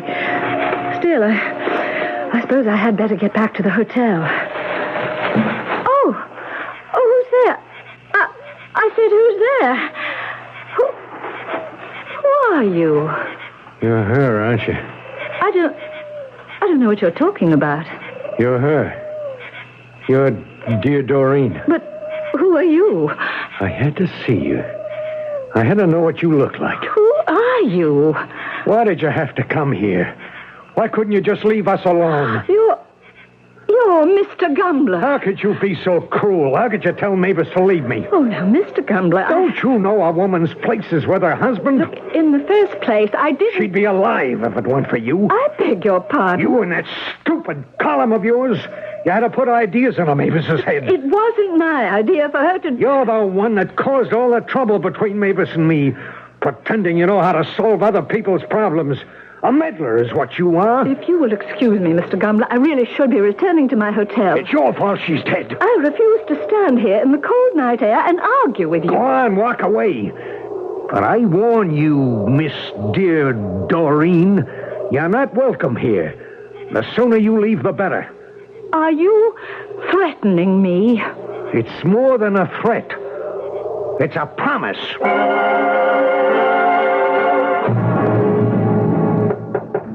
What on earth? Who is it? It's the sheriff, Miss Compton. Oh, just a minute. Sorry to disturb you at this hour, ma'am. Oh, excuse the robe, Sheriff, but I was about to go to bed. Now, don't apologize. I want you to get a good night's sleep, because you'll be leaving first thing in the morning. Leaving? I don't understand. But didn't I specifically ask you, ma'am, not to make a nuisance of yourself? Well, I haven't. When did you listen to me? No. Of all people, you have to go harassing Freddie Gumbler. What? If anyone was harassed, it was I. I'll have you know that man threatened me. Well, can you blame him after the way you upset him? How dare you accuse him of laying a hand on his wife? He's lying. I never said such things. You asked me to believe you over Freddie, a man I've known for 20 years? Sheriff, credit me with a little delicacy. Didn't I hear you with my own ears in my office accuse him of murder? Well, I admit that. Now, who am I supposed to believe? I'm asking you. No, I'm telling you to leave town in the morning. That isn't fair. Now, stop causing trouble just because you got your own guilty conscience. Sheriff, I am not some little Miss Nobody. I am Doreen Compton. I know who you are. I don't think you do. I know the Attorney General of this state. I am personally acquainted with the First Lady. I can give you a list of senators, congressmen who are good friends of mine. I even know your boss, the governor. I can make things pretty uncomfortable for you if you insist on treating me like some stupid little old lady. Mm-hmm. Well, you certainly put all your cards on the table, don't you, ma'am? When you force my hand. All right. You can stay. And that's not all. What now? I've got to see those pictures of Mavis Gumbler's body again. This minute? I told you before that I thought Mavis Gumbler was dead before the car accident. Well, now I'm sure of it, and I think I can prove it. You can prove it, The answer is in those pictures. Something that bothered me before, but I couldn't put my finger on it till now. Yeah, I know. You had a feeling. No, it's not a feeling. Now I know exactly what I'm looking for. Miss Compton, you've been staring at that picture for half an hour. I knew it. I knew before there was something wrong with this picture. Do you see it, Sheriff? See what? You can't see it because you're a man. That's the point. Freddie Gumbler didn't notice it either, and that's where he made his fatal mistake. Miss Stan, you're saying that because I'm a man means that I can't see? Can't see something that proves to me beyond the shadow of a doubt that Mavis Gumbler was dead, or at least unconscious, before she even left the house and got into that car. No, I still don't see it. Mavis Gumbler used to be a high-fashion model. She knew everything there was to know about clothes, about being fashionable. Till the day she died, she had a reputation for being chic. Well, now, I won't argue with you there. Freddie Gumbler spent a fortune on clothes for his wife. The suit that she's wearing in this picture, it's a Bertie of Paris original. His things sell for $700 or more. I know, because I've bought them myself. Now, what does this have to do with proving... A woman as fashionable as Mavis Gumbler would never have made a mistake like this. I wish you'd tell me, ma'am. I'll tell you right now, Sheriff.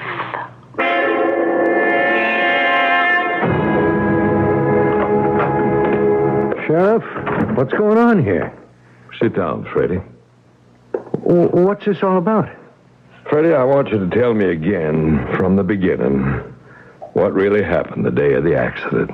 What really happened? Well, Sheriff, I've already told you what happened. Tell me again. I don't understand. Just tell me, Freddie. Oh, wait a minute. Who's that over there? That's a stenographer. Well, why do you need it? What's going on here? Tell me the truth, Freddie. I already told you. Mavis and I had dinner, and we changed into our Sunday best for that party over at the Prestons. And then? Well, you know the rest. We were on the river road. The car skidded. We went right over the embankment. The waters were high from the rains we'd been having. The car sank in seconds. I remember swimming, not getting anywhere. I must have blacked out as soon as I hit the shore again. And Mavis was still in the car, unconscious, dead, whatever came first. Oh, come on, please. I can't bear to talk about it anymore. What really happened? I just told you. You're lying. No, I'm not. Freddie. It's the truth. I swear it's the truth. We know you did it. Did what? It was an accident. What did you hit her with? It wasn't like that. What was it like then? I hit her with my hand. I didn't think I hit her that hard. Was she dead? She was going to leave me, Sheriff. She couldn't stand for me to touch her anymore, she said. How could she leave me? I couldn't let her leave me. Was she dead then, Freddie? No. Oh, maybe. I don't know anymore. I put on my suit. I dressed Mavis in her fanciest new outfit. I put her in the car. Like we were going to that party. Like nothing happened. Mm-hmm. And then what, Freddie?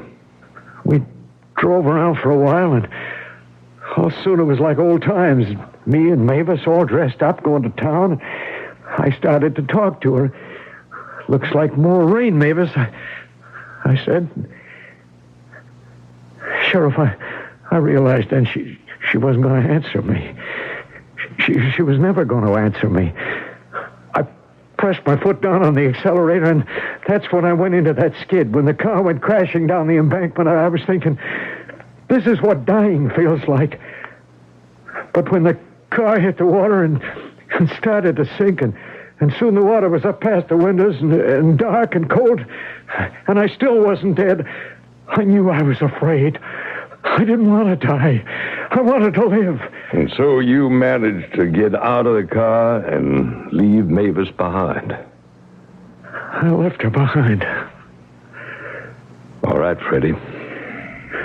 Sheriff, how did you know? How did I know? Your wife told me. Mavis? Told you? Her picture, Freddie. Her picture told me. Her picture? It was the one thing that proved your wife couldn't have dressed herself. But it took a woman to spot it.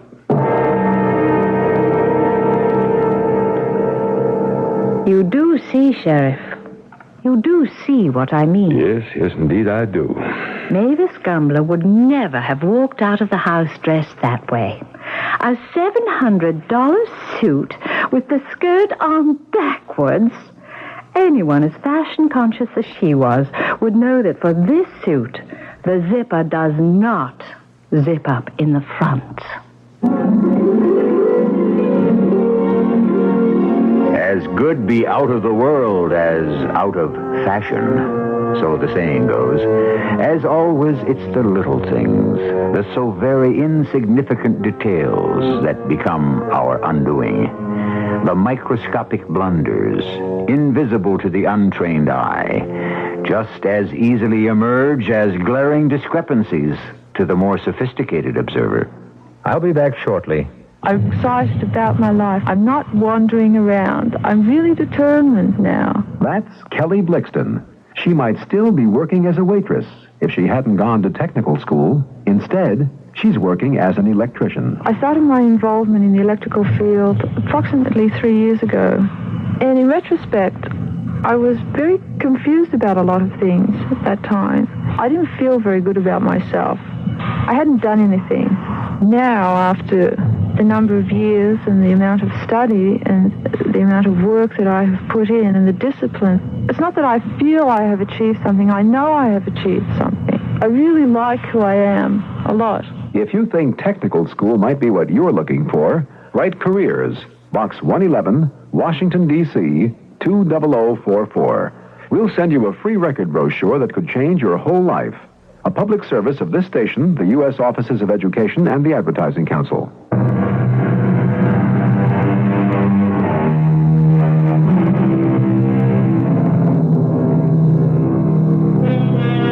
Of all the destructive powers that lay within the mind, surely guilt must be the most awesome.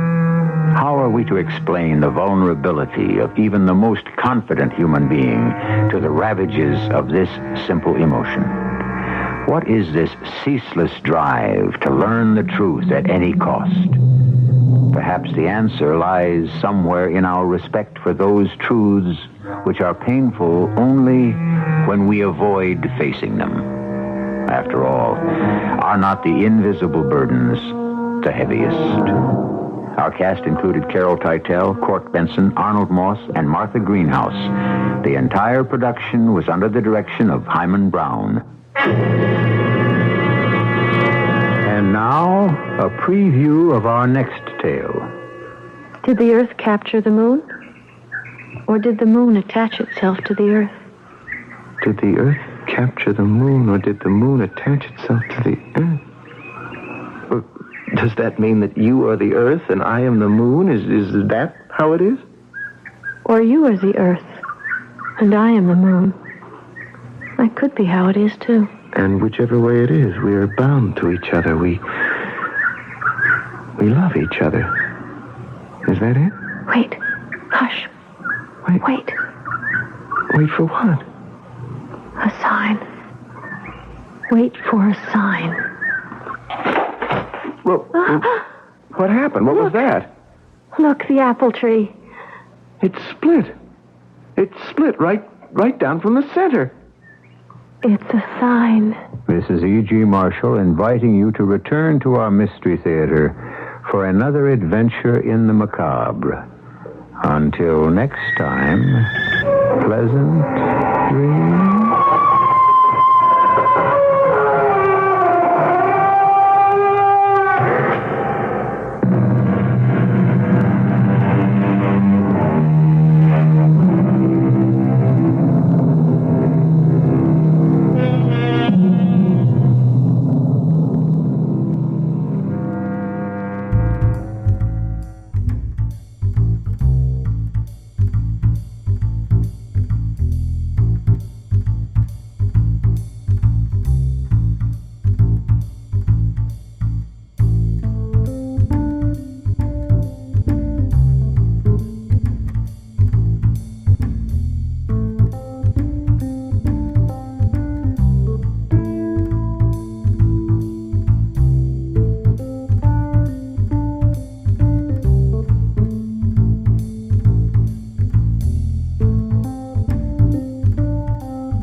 CBS Radio Mystery Theater presents...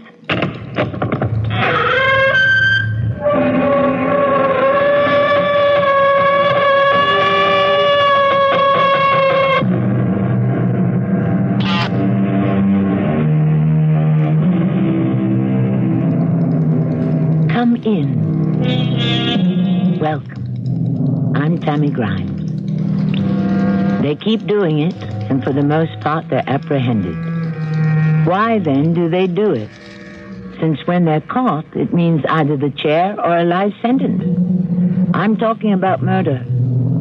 Hate, jealousy, fear, revenge, money, and variations on those themes are the most popular motives.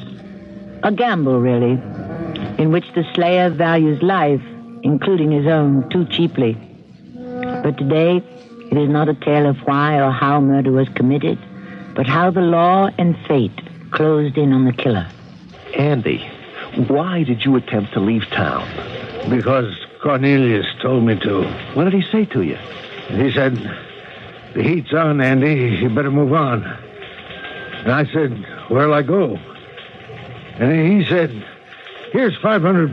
Go as far as you can. And I said, why? He said, there's been a death in the family, and you don't want to know anything about it.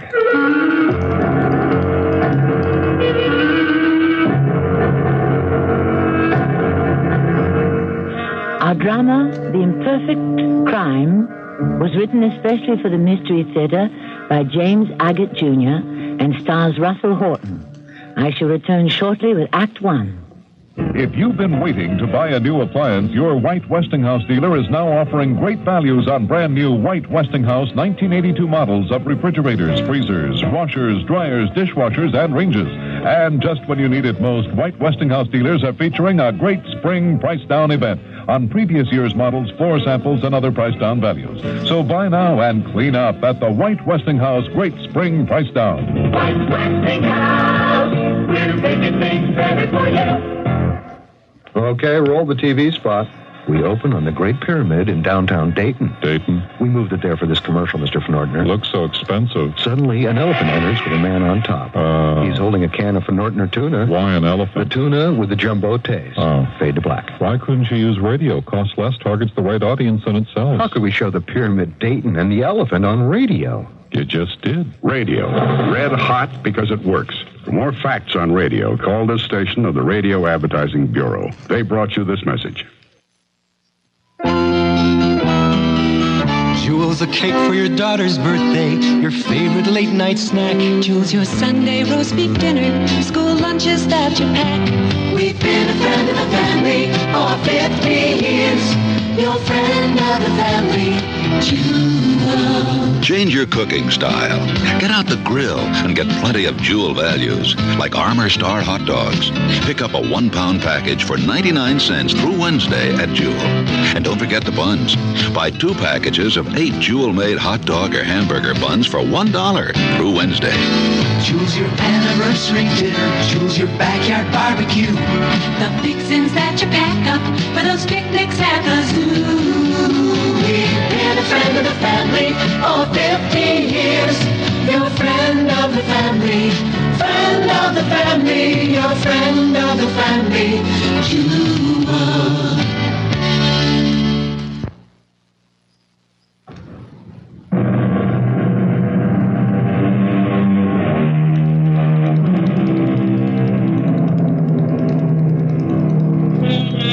Could be any medium-sized town with a Hoosgow houses more drunks than desperados.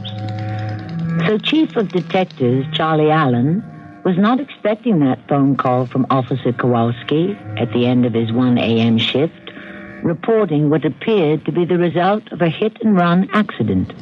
What do you mean, appears to be, Kowalski? Did you find the deceased in a bar, in bed, or in the middle of a street? On the corner of 22nd and J, Chief. The victim is a female, about 50 years old, but she's dressed funny. Kowalski, would you mind clarifying that statement? She's dressed funny. Well, she ain't dressed for going out in the street. She's got pajamas on. That's all? No, a robe over that, but no shoes. Like she out of bed and walked out of the house. Yeah. Any other IDs? I don't see any pocketbook, but I'll take a good look when the boys get her over to the morgue.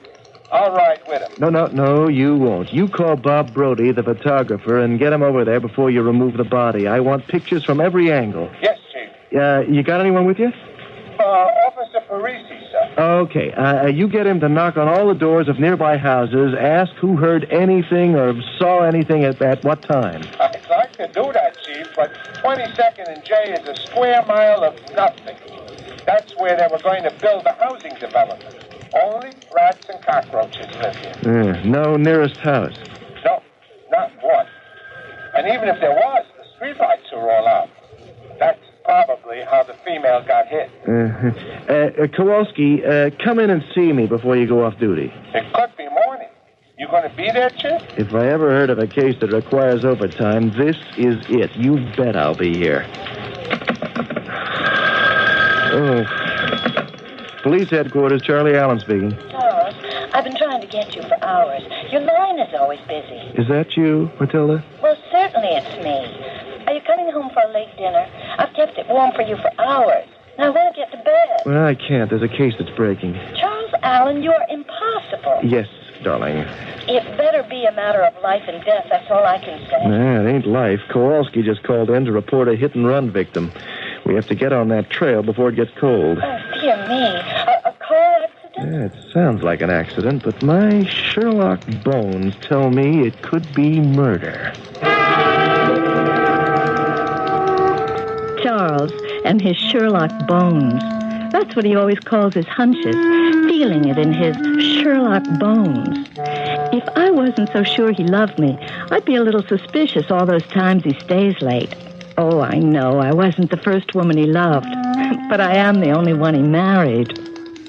Cornelius, I didn't mean to get you up so early, but I need your help. Charlie, 6 o'clock is a wee small hour, but you know me.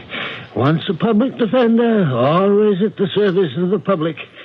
Just because I'm retired doesn't mean I wouldn't get up at the crack of dawn to help our men in blue. You don't have to give me all that, Cornelius. I was only apologizing for the inconvenience. Now, you see this ring? And put on your glasses so you can see the inscription. It says, from Charlie to Jesse. Now, this was a gift from a high school senior to a high school junior about 30 years ago. Isn't that nice? This ring was the only ID on a hit-and-run victim picked up last night at 22nd and J. I'm following you, Charlie. Charlie? Yeah, that's right. I'm the Charlie, and I gave this ring to Jessie Havermeyer 30 years ago. We were in school together. Ooh, I was crazy about her. And then I went off to college, and when I came home, Jessie had married Winfield Scott. And, the Scotts owned this town. They had all the money. So I couldn't really blame Jessie. Jessie Scott, a hit-and-run victim. Good Lord. After Winfield passed away, she went on wearing my ring. Nice sort of thing between old friends, but that's all there was. Just this ring. Look, I'm asking you as a favor, because I can't do it. Would you go down to the morgue and make a positive identification? I can't be the one. Oh, of course I will. I quite understand how awful it would be for you. I sincerely hope it isn't her. The ring, Cornelius. And Kowalski described a woman who sure could be Jessie. And she could have lost the ring. Somebody else picked it up.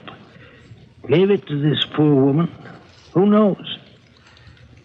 I'll go over. Of course I will. Maybe it's not Jessie. Don't give up hope. The victim, you say, whoever she turns out to be, was hit by a car? Yeah, that's all we know now. All right, I better get going. It's certainly an unhappy day for me if it turns out to be Jessie. She was one of those marvelous people you thought would go on forever. Yeah, that's the way I remember her, too. I'm really gonna miss Jessie. Well, if it's her, let's pray it isn't. Charles didn't come home at all that night. He called me in the morning with the sad news that the hit-and-run victim was Jessie Scott. It had been confirmed by Cornelius Spry. I didn't know what to say to Charles, because since we were children, Jessie was the one love of his life. When are you coming home, I asked him. What did you say, Matilda? I said, when are you coming home? Where are you? I'm in a squad car, Matilda. Kowalski's driving me to where they picked her up. I mean, you know. Of course I know. It must be very difficult for you. Yeah, I'll be talking to you. Bye. I could have brought the tire moulages over to you, Chief. It's okay. I wanted to see where it happened for myself. Oh, and I want to thank Jack for working overtime to make them right. And you've been putting in some long hours on this, too, Kowalski. It's funny how some cases keep you up right around the clock and you don't even feel it.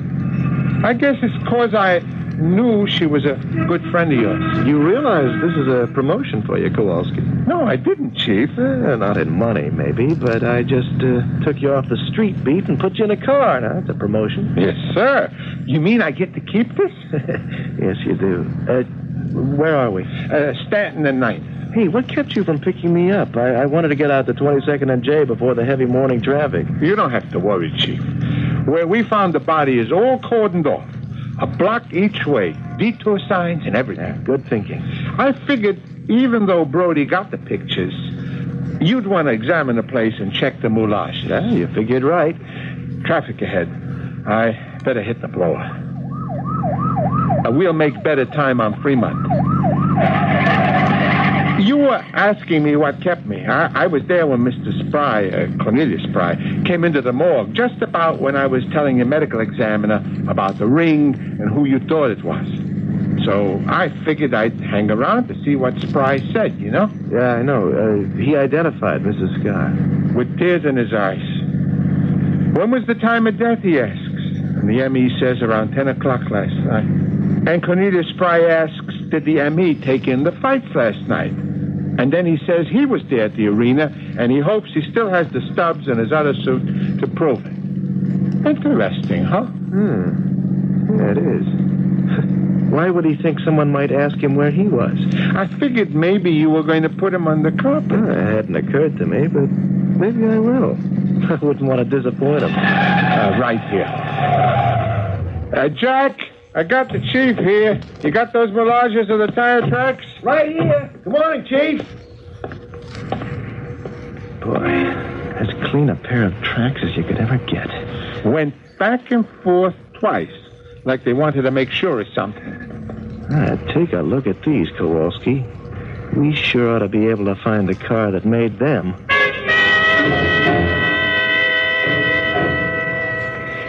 At least since you came home for lunch, you can take smaller bites, Charles, and not bolt that egg salad sandwich that way. Am I supposed to eat eggs? In moderation.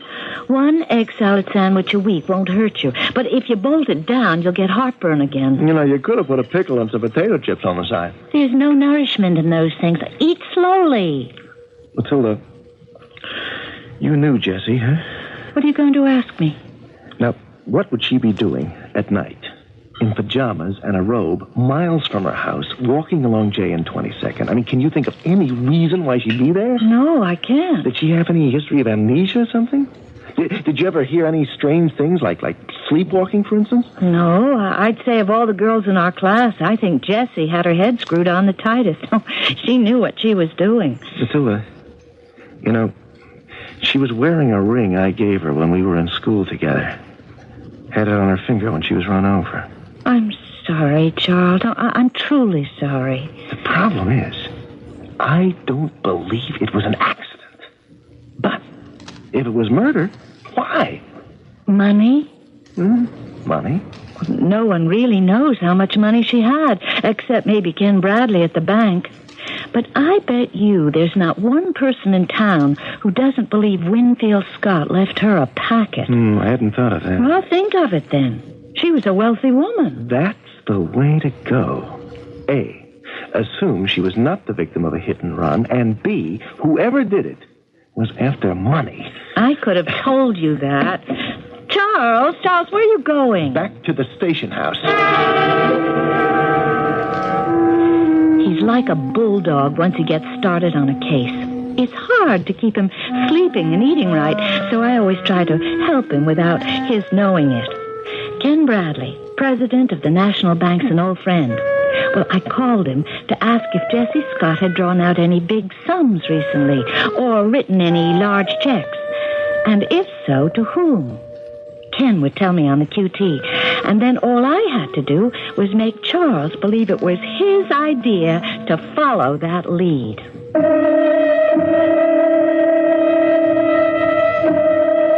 What makes this story different, even in the annals of police work, is the personal element. True, no matter who the victim was, the chief of detectives would have turned over every stone, every clue, run down every rumor, and interrogated every possible witness. But because it was Jesse Scott who had died, Charlie Allen wouldn't be able to eat, sleep, or rest until he knew who was guilty. I shall return shortly with Act 2. I'm Lorette Rupi, Director of Peace Corps. In 60 countries around the world, Peace Corps volunteers are sharing their skills and knowledge with people who really need them. But we need more volunteers, and we need them now. Volunteers are urgently needed in agriculture, math, science, and biology. Call Peace Corps now for more information. 800-424-8580. It's the toughest job you'll ever love. A public service message of this station And Peace Corps. Do you have a sight problem that prevents you from reading? Hi, this is Max Morath with news about Choice Magazine Listening, a free service. 6 times yearly, Choice Magazine Listening brings you, on 8 RPM phonograph records, 8 hours of selections from leading magazines. For information, write Listening Box 10, Port Washington, New York, 11050. Remember, it's free. Write Listening Box 10, Port Washington, New York, 11050. A public service message on behalf of the nonprofit Lucerna Fund. We'll take more care of you by the British way. The British way means the way we care for you, both in the air and once you're here in Britain. It means pageantry, so you can catch up on history, historic department stores, so you can catch up on shopping. And if you want to discover Britain at your own speed, we'll get you a Ford Fiesta for a mere $17 a day. Taxes and petrol on you, of course. We'll also get you a room with private bath at the Kennedy Hotel in London for an incredible $19 a night per person, double occupancy. We've all kinds of excitement and tours that permit you to do your own thing. Prices are even lower than last year, so do come.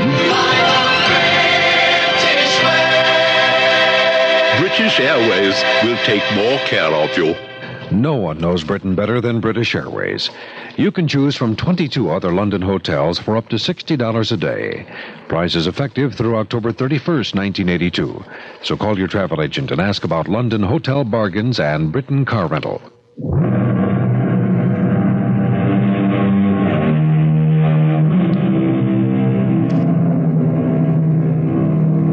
In the law versus the lawless, the division is sharp. The hunter versus the hunted.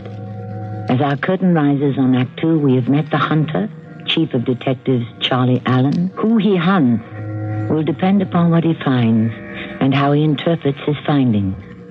Within 18 hours of the reported crime, Charlie and Officer Kowalski stand in front of a certain house on a tree-lined street in the better part of town. Is this where she lived, Chief? I used to park right where you're standing, Kowalski. I'd go and ring the doorbell of her house, drop in, have a cup of coffee. We'd talk about the old days. Sometimes I'd pull right up into this driveway. Well, let's get the garage door. Sure. I got the light. Hey, the place is empty. Yeah, well, Jessie didn't own a car. She didn't drive. Somebody did. Well, tire cracks. Kowalski, you got those tire moulages with you? Yeah, they're in the radio car. Get them, will you? What are you thinking? Just a little feeling I got in my Sherlock bones. What do you suspect? Suspect? All I do is observe. What are tire tracks doing in Jesse's garage? Go on, Kowalski. Get the moulages and bring them here. Be right back, Chief. They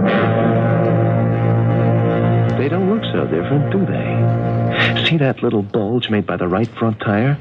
Looks a lot like what we've got from 22nd and J. They're identical, Chief. What do you think it means? Murder. First-degree murder. How do you figure that? Someone brought a car into this garage and got Jessie into it, alive or dead. But she was particular about keeping the garage locked. So it must have been someone she knew who asked her to have it open that night.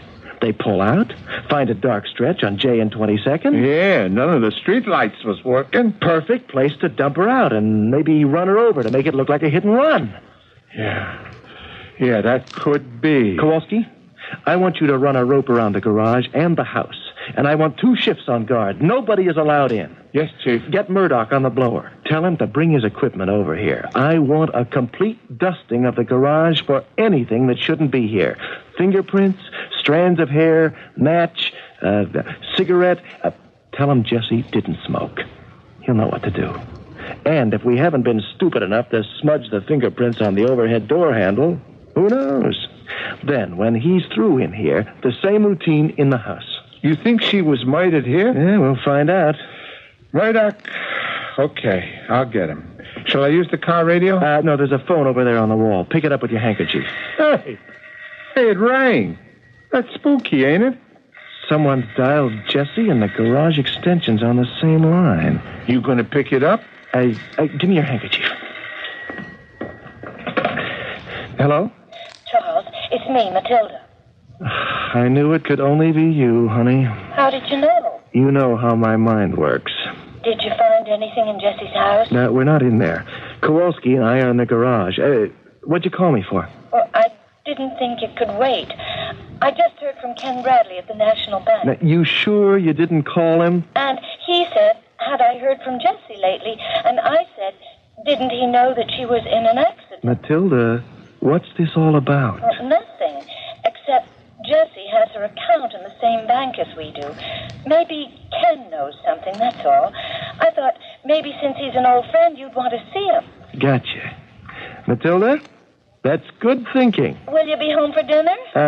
I'll let you know. Hey, thanks for the call. Bye. That wife of mine, Kowalski, says a banker we know just happened to call her, the bank where Jessie Scott kept her money. Money? Maybe a motive, huh? You bet your shield. Yeah, Matilda, she sure makes me laugh. What's the joke? It's not the first time. She hound dogs these clues, see? Then hands me just enough. I don't think I get that. That's a little involved. What it comes down to is when a cop becomes a detective like me and he gets married, before he knows it, he doesn't have a wife. He's married to another detective. Ken, I'm glad you could see me. I talked to your wife, Charlie. She said you'd be coming over because Jessie... Well, it doesn't look like an accident. I don't think it was, Ken. I'm giving out a story to the papers today. Jessie set great store by your advice, if I remember. Not only financial, am I right? If she did, she never showed it. I remember trying to advise her on long-term securities. But no, she had to listen to him. Cornelius? Swallowed his line, hook and sinker. Dying like that in the streets. Incomprehensible. Exactly our feelings, Ken. That's why we're taking a very close look. Jessie was such a lovely person. Generous, helpful. I can tell you now. Someone didn't unknowingly run her down. It was planned and premeditated. But who? And why? I don't yet know who. But the why could be money. And that's why I wanted to see you, Ken. So the advice on investments Jessie listened to came from Cornelius, acting as her attorney. Well, not only that. Since presumably he had Jessie's best interests at heart, she gave him, in some misguided moment, power of attorney. Oh, I didn't know that. Nobody did. Cornelius dropped a lot of her money she'd inherited from Winfield into mining stock, gold stock, oil exploration, all risky investments. Well, still, a mistake is a mistake. If it was. A lot of her funds, in fact, everything that wasn't nailed down in an irrevocable trust, just plain disappeared. Vanished. Her money vanished? How much? Well, into 6 figures. And if I did nothing else for Jessie, at least I alerted her to that fact. It was right here, Charlie, in this office not 2 weeks ago.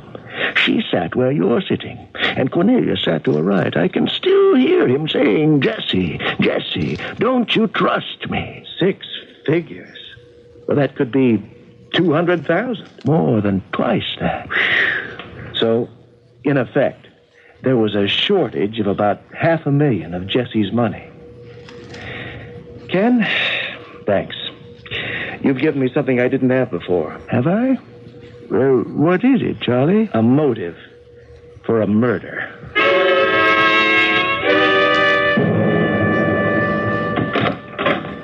Well, come in, Kowalski. What's the story? I don't know how much of this is useful. I don't think Cornelius Spry is doing as well as he likes to make out, money-wise. You know, he's got a chauffeur who drives him around. Andy Moran. Yeah, I know all about him. Moran served 2 years for robbery, and Cornelius Spry got him out with a personal pitch to the parole board. He works for him now. That's right. Anyway, Andy lives near where I do, he and his wife, June. We go to the same bar in Littleton. Well, he and I got to drinking, and maybe he said more than he wanted to. He said that until a few days ago, he hadn't been getting paid. Well, what happened a few days ago? Suddenly, his boss paid up everything he owes him. What kind of car does he chauffeur? I thought of that right away. Struck a wall. That's what I meant when I said I don't know how useful this will be. I thought, who knows, maybe I'll go around to Spry's garage and check the tires, right? Mm-hmm. He's got no car. It's been in the shop for 3 weeks now. That's what Moran told you. Yeah. So he says, I guess I really can't complain, seeing as how I haven't been doing much chauffeuring for him. Try to remember, Kowalski. Did Andy Moran say he hadn't been doing much or hadn't been doing any driving? I'm not sure. Bring him in. I think you've got something. He said he might go fishing one of these days. Didn't say where. But you're going to find out where, like all good detectives, aren't you, Kowalski?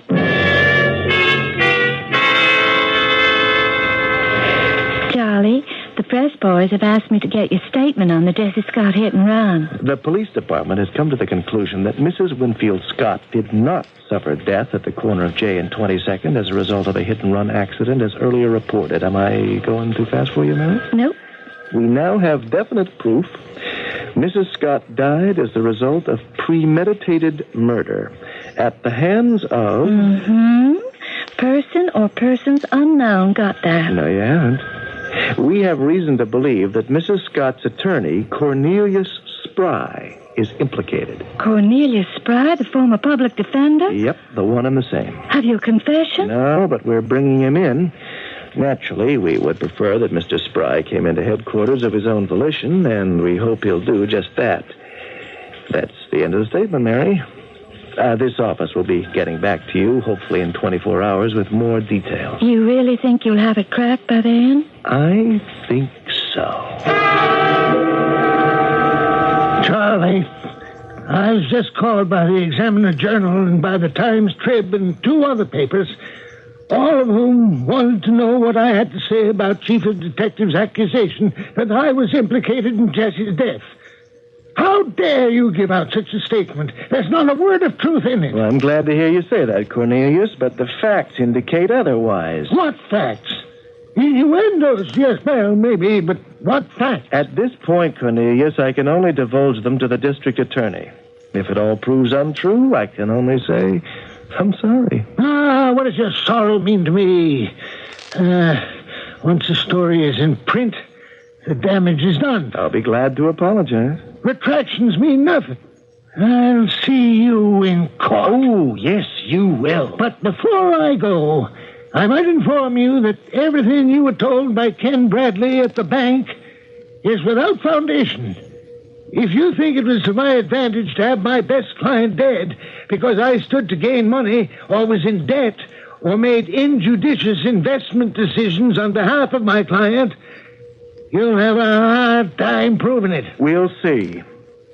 Charlie, you must know by now you can't build a case on hearsay or indirect collateral or secondary information. Only a prima facie case will stand up in court. Everything else is calumny. And believe me, I'll sue the police department up and down until you and it will be completely discredited, my friend. Goodbye. Officer Kowalski, you've been listening to this outside this door? Just standing here, sir. You think he means it? I mean, about suing the police? I can't read his mind. But I've accomplished exactly what I set out to do. Put that man on the defensive. I don't see how. He's attacking. He's threatening a lawsuit. Oh, sure, he can say that. After all, getting himself a lawyer doesn't cost him anything. I think you'll agree that if Cornelius Spry had some hand in this crime, he is certainly an excellent actor. But whoever is guilty of the murder of the wealthy widow Jessie Scott, they will discover that our friend Charlie will pursue the guilty one until the law avenges the untimely death of his old sweetheart. I shall return shortly with Act 3. They're running. They have something people will kill for. They're running for their lives. And they're running out of luck. Nick Nolte and Tuesday Weldon, Who'll Stop the Rain. The movie as topical as trouble. And they're in it together. Who'll Stop the Rain? Running on CBS television. The Wednesday night movie at 9, 8 Central and Mountain. Who'll Stop the Rain? And now, ladies and gentlemen, a musical medley of toe-tapping heart songs. Everybody dance. Heart of my heart. It's funny. After all the songs written about the heart, you'd think we'd learn to take better care of it. This message brought to you by the American Heart Association, who ask you to tell those you love to take better care of their hearts. The American Heart Association, we're fighting for your life. The Northwest Orient Way to Washington, D.C. means low discount fares and daily service. Fly to National Airport for just $87 one way, any day of the week with no restrictions. And starting May 24th, Northwest Orient introduces Chicago's only daily service to Washington, D.C. Dulles Airport. With two new non-stops to Dulles every business day and special low fares. Just $69 one way, Saturday and Sunday, $87 one way Monday through Friday, and only $99 one way first class any day of the week. That's to Dulles starting May 24th. So when you fly to Washington, D.C., make your way the Northwest Orient way. For reservations, call your travel agent or Northwest Orient. Working hard, doing things right. Northwest Orient Airlines. The world is going our way. Low discount fares to Washington, D.C. starting May 24th, the only daily service going to Dulles Airport. That's the Northwest Orient way. This is WBBM Chicago, News Radio 78. It's 11:05.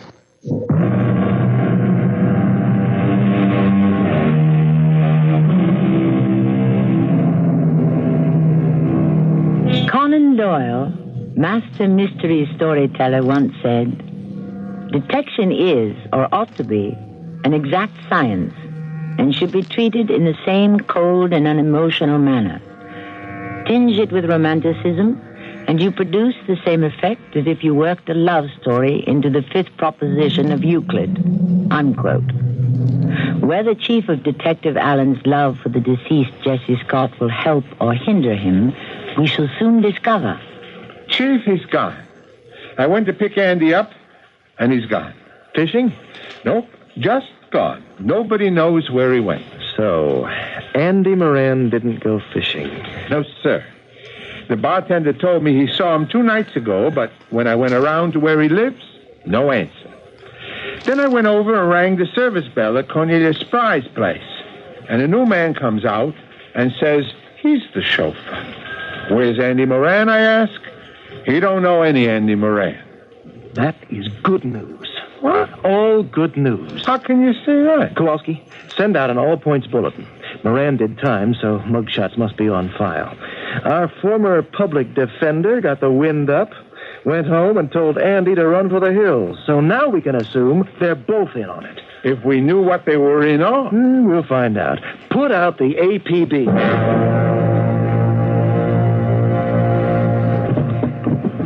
Charles? Charles, is that you? Well, what are you doing home? What are you doing to those drawers I fixed so carefully? Hi, Matilda. I'm looking for a clean pair of socks. Socks are in the top drawer where they've been for 20 years. Where are you sleeping these days? You never come home. Oh, Matilda, don't bug me. Oh, that's a good sign. When you're short with me, that means that pieces are falling into place. I'm a long way from that. What have you got? No witnesses, a motive I'm not dead sure about. You mean Cornelius not wanting to give Jessie an accounting of money he probably stole from her? Oh, you've been talking to Ken Bradley at the bank again. Well, he's as anxious to get to the bottom of this as you are. Anything else? Murdoch brought his boys over to Jessie's garage. They found gray hairs. Hers? Yeah, they're in the lab, but probably.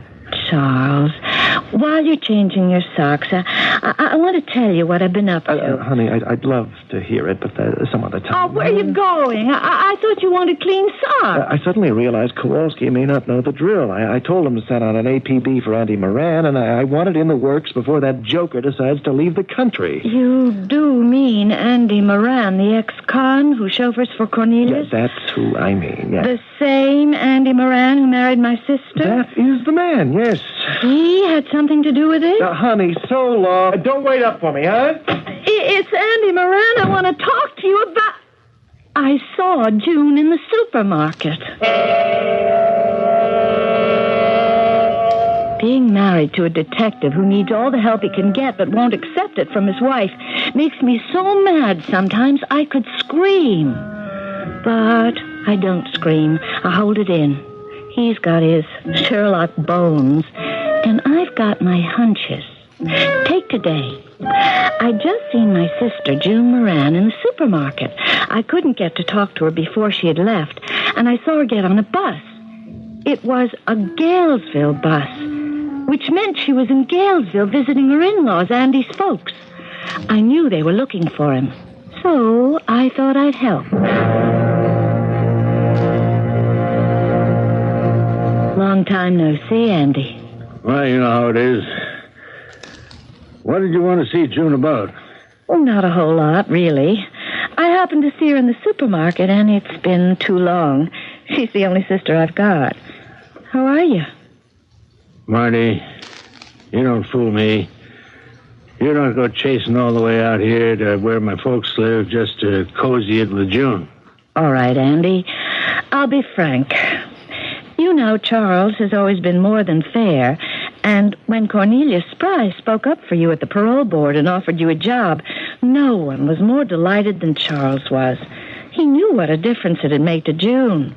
What's up? Well, I'd rather talk it over with June. Look, Matty, if I were you, I'd go downstairs and take the bus back to town and don't worry about your sister. I'm taking good care of her.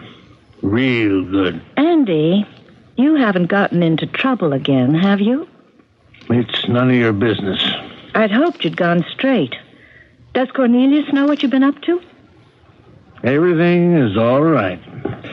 I just remembered I have to take a pill. Where are you going? Just to the bathroom. Andy, if something's wrong, why don't you just come clean? At least for June's sake. Why don't you stop interfering, Matty? I wish you hadn't come here. I really do. Andy, I can't talk to you if you keep dodging behind my back. What is it with you? Of course I had to come here. Charles is sending out an APB for you. Andy, don't! Andy! Sorry to do this to you, sister-in-law, but I need the time to get away. You'll be awake in a couple of hours.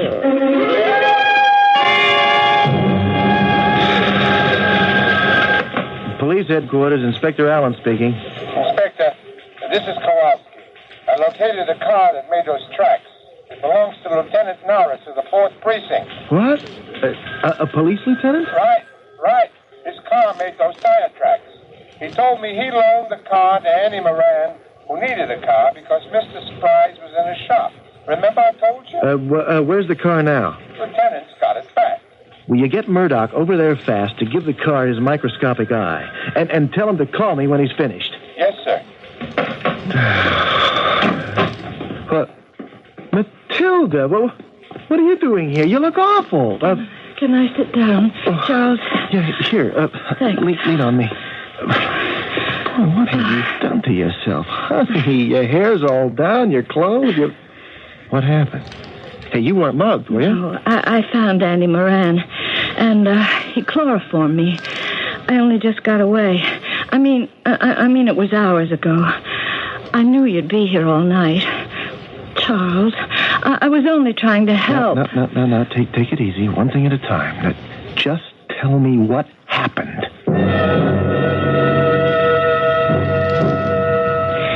And then when I woke up, Andy was gone. Matilda, I don't know what to tell you. Darling, you could have been... Well, I was only trying to help. Andy could have killed you. Oh, he wouldn't do anything like that. Who knows what he'd do? Anyone who keeps chloroform handy would do anything. I'll send for someone to drive you home. Just a sec. Yes? Mr. and Mrs. Moran here to see you, sir. Has he been frisked? Oh, yeah. He's clean. Okay, bring him upstairs. Leave her down at the desk. Well, your sister and her husband are here. I'm having him sent in. Now, you can go down and stay with June if you want, or I'll get you home. They're here? I bet she talked him into it. I'll stay with June. Andy! I'm sorry, Mattie. It was dumb of me. Here, your handbag. You left it. Inside, Andy. Stand over there. Andy, you are in deep trouble. I see a count of murder 1. I see another of aggravated assault. Charlie, I didn't mean to hurt Mattie.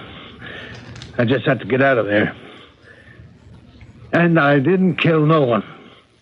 I know it looks bad. It doesn't look bad. It is bad. How come you're here to give yourself up? June talked me into it. Did you know there's an all points out for you? No. But I knew you'd be after me. Cornelius told me. Oh, did he?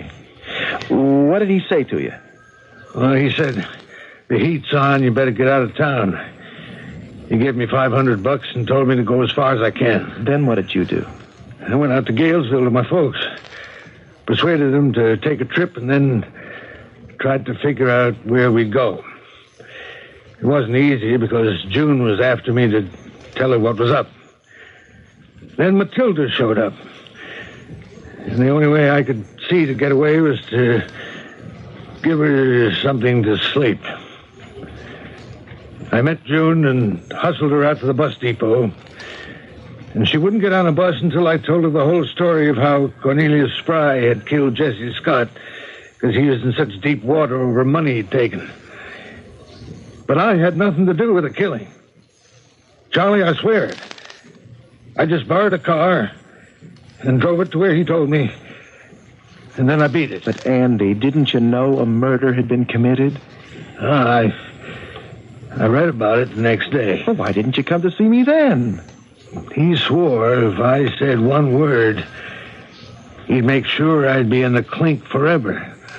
My word against his. An ex-con against an ex-public defender. What chance would I have? None at all. Unless you change your mind and get on the right side of the law. Well, by doing what? Do you know where Cornelius is?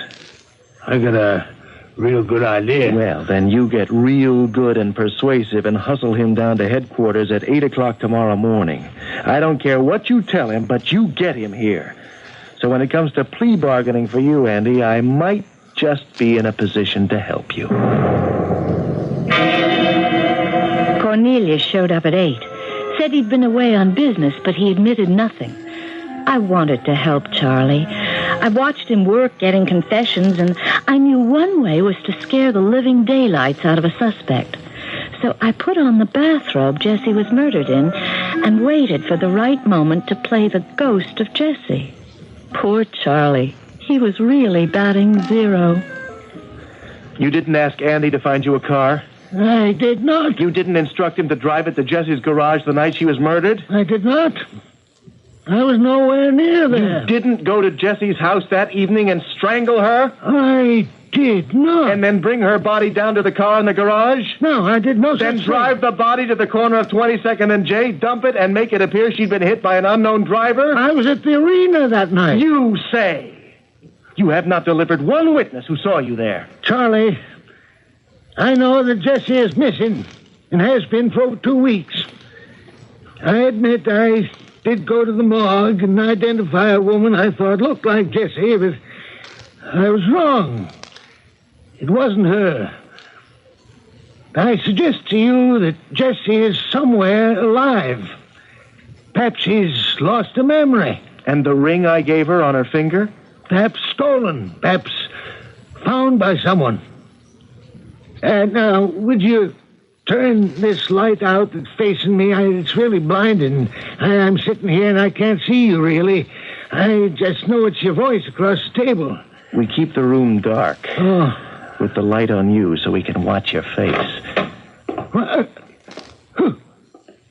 Who's that coming in? Who is it? Hello, Cornelius. Charlie. Charlie, she's here. I trusted you, Cornelius. Why did you have to do it? I don't feel well. What's the matter with you, Cornelius? What is it? Where's the door? I can't see the door. You will never run away from me, Cornelius. I'll always be there. Hey, get her out of here. Get her away from me. All right, I did it. I did it, yes, I did it. Charlie, please save me. Don't you see her? It's Jesse. He's fainted. Matilda, I gotta hand it to you. What did I tell you? He's the one man I thought would never believe in ghosts. Kowalski, come on in and pick up the accused. I think he'll give us a confession when he comes to. Charlie is taking my help a little more seriously these days. Of course, my coming in wearing one of Jessie's dresses and an identical gray wig could only have worked because Charles had pretty much worn him down. And you know what? They're making me an honorary member of the force. So you better watch your step. Officer Matilda may be assigned to your case.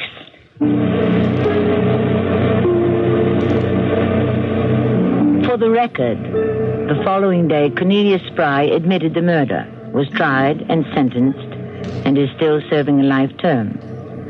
He is given wide berth by fellow inmates in the pen because he apparently sees his victim at odd times, generally in the exercise yard.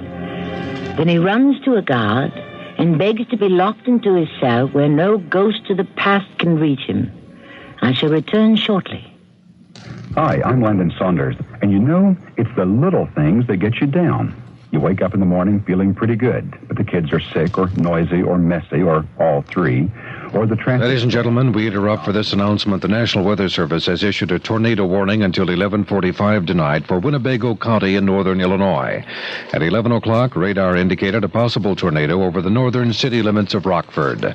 Again, to repeat, the National Weather Service has issued a tornado warning until 11:45 tonight for Winnebago County in northern Illinois. We resume our programming. Your boss is grouchy, your coworker's lazy. Your bills mount up and you feel tension that you didn't have before, and you become morose, depressed. Maybe you have 3, 4, 5 days like this in a row, and you don't know what to do. Well, I've got a few suggestions that I think will help you cope with that depression.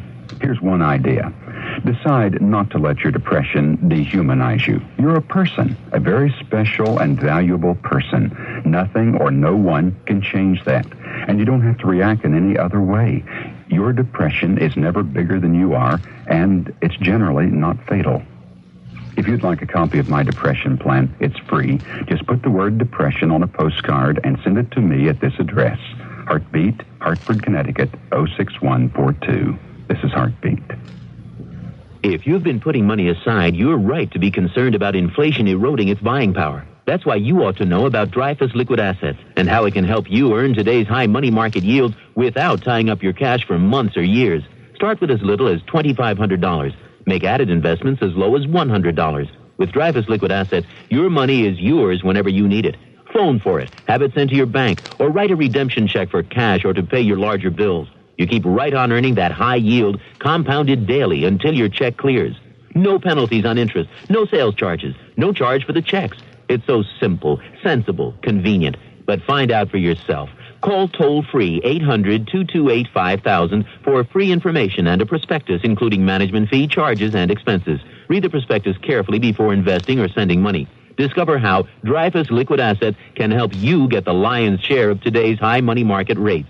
800-228-5000. Toll-free 800-228-5000.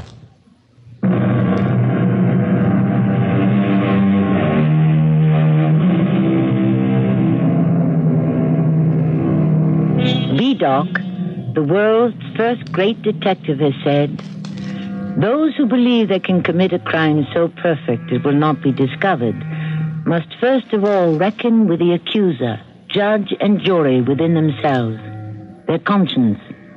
For sooner or later, conscience will arrest the criminal. There are very few perfect crimes because man himself is imperfect. Our cast included Russell Horton, Carol Teitel, and Robert Dryden.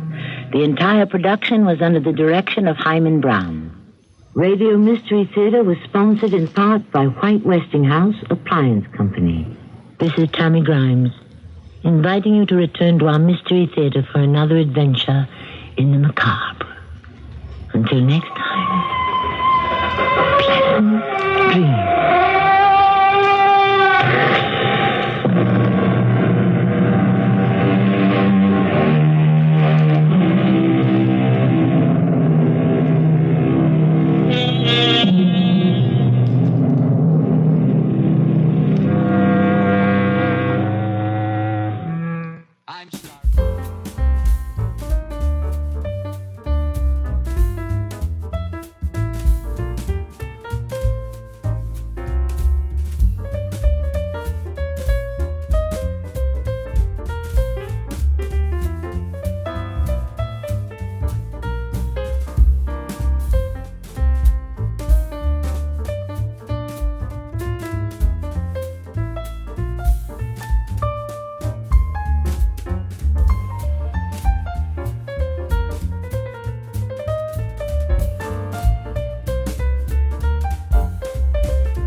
I beg your pardon. Aren't you Guy Haynes? My name is Bruno Anthony. Want to hear one of my ideas for a perfect murder? Two fellows meet accidentally. No connection between them at all. Never saw each other before. Each one has somebody that he'd like to get rid of. So, they swap murders. Crisscross. I may be old-fashioned, but I thought murder was against the law. You think my theory's okay, Guy? You like it? Sure, Bruno, sure. Now, everything didn't go smoothly. She doesn't want the divorce. But you sound so savage, Guy. Sure, I sound savage. I feel savage. I'd like to break her neck. Now, who did you say this is? Bruno, Guy. Bruno Anthony. Don't you remember, on the train? Come on, Marion. Hey, please, don't worry. Is your name Marion? Right here. How did you... Help! Somebody, help! Guy! Are you trying to tell me? Why, you maniac! But Guy, you wanted it. There seems to be no way of diplomatically breaking tragic news. It concerns your wife. She's been murdered. Miriam murdered? She was strangled. You're just as much in it as I am. We planned it on the train together. Crisscross. How did you get him to do it? He's a maniac. I met him on the train going to Metcalf, and now a lunatic wants me to kill his father. Bruno, I've decided to do what you want. I still think it would be wonderful to have a man love you so much he'd kill for you. Well, then am I correct, Mr. Haynes, in assuming that you have no intention of going ahead with our arrangement? None whatsoever. I don't like to be double-crossed. I have a murder on my conscience. But it's not my murder, Mr. Haynes. It's yours. I'm not going to shoot you, Mr. Haynes. I'll think of something better than that. Much better. Better keep on your toes. Something funny's going on. Guy Haynes is taking chances I've never seen him take. Excuse me, madam. I need your help. We're chasing a man. Haynes, hold it!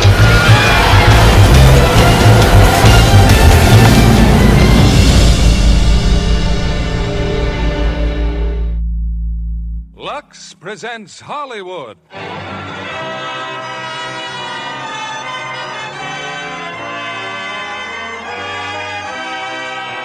Lieber Brothers Company, the makers of Lux Toilet Soap, bring you the Lux Radio Theater, starring Ray Milland, Ruth Roman, and Frank Lovejoy in Strangers on a Train.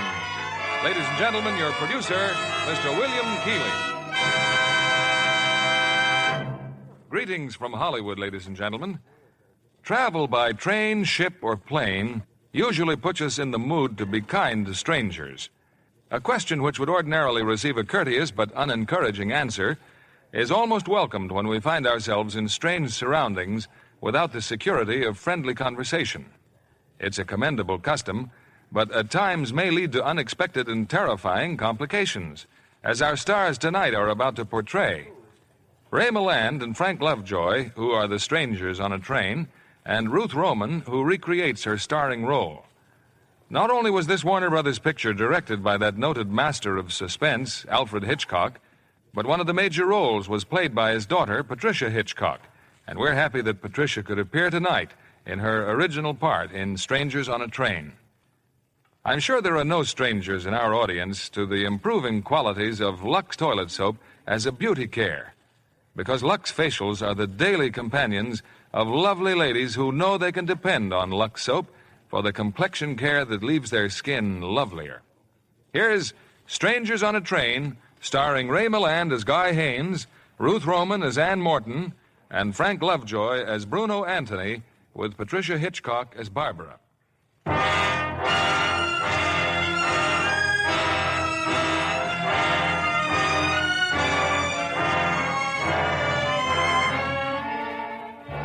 A few moments ago, a northbound train left Washington, D.C. Among the passengers settling down in the club car are two young men. I beg your pardon. Oh. I hate to interrupt your reading, but aren't you Guy Haynes? That's right.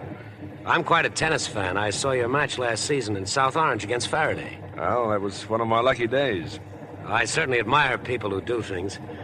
By the way, my name is Anthony, Bruno Anthony. How do you do? Well, I guess you want to get back to your book. You go ahead and read. Thanks. You know, it must be pretty exciting to be so important. What? Tennis player isn't so important? Oh, but people who do things are important. Now, me, I never seem to do anything. I suppose you're going to Southampton for the doubles, You certainly read the sport page, don't you? I wish I could be there to watch you, but I've got to be back in Washington tomorrow. Cigarette? No, not now, thanks. You don't happen to have a match? Yeah. Oh, a lighter. Thank you.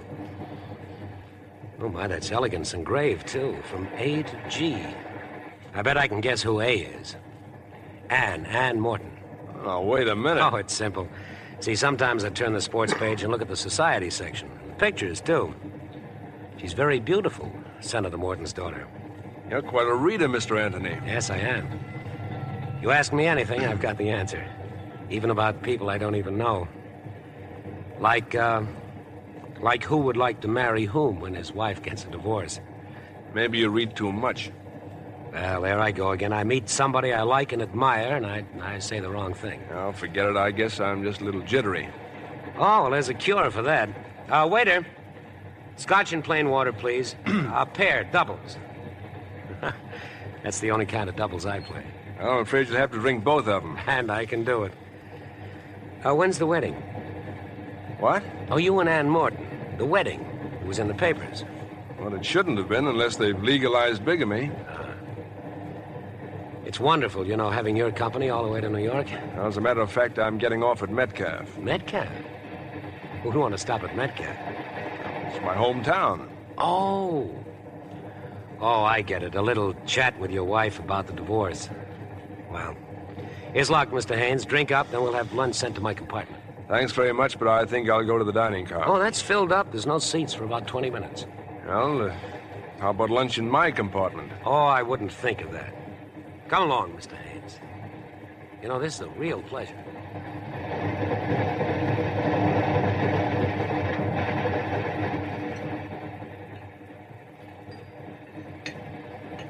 And all told, I went to 3 different colleges. I got kicked out each time.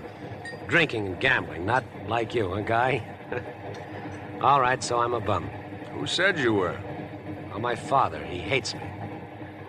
With all the money he's got, he thinks I ought to punch a time clock somewhere and work my way up selling paint or something. Well, I think possibly he's... I hate him, too.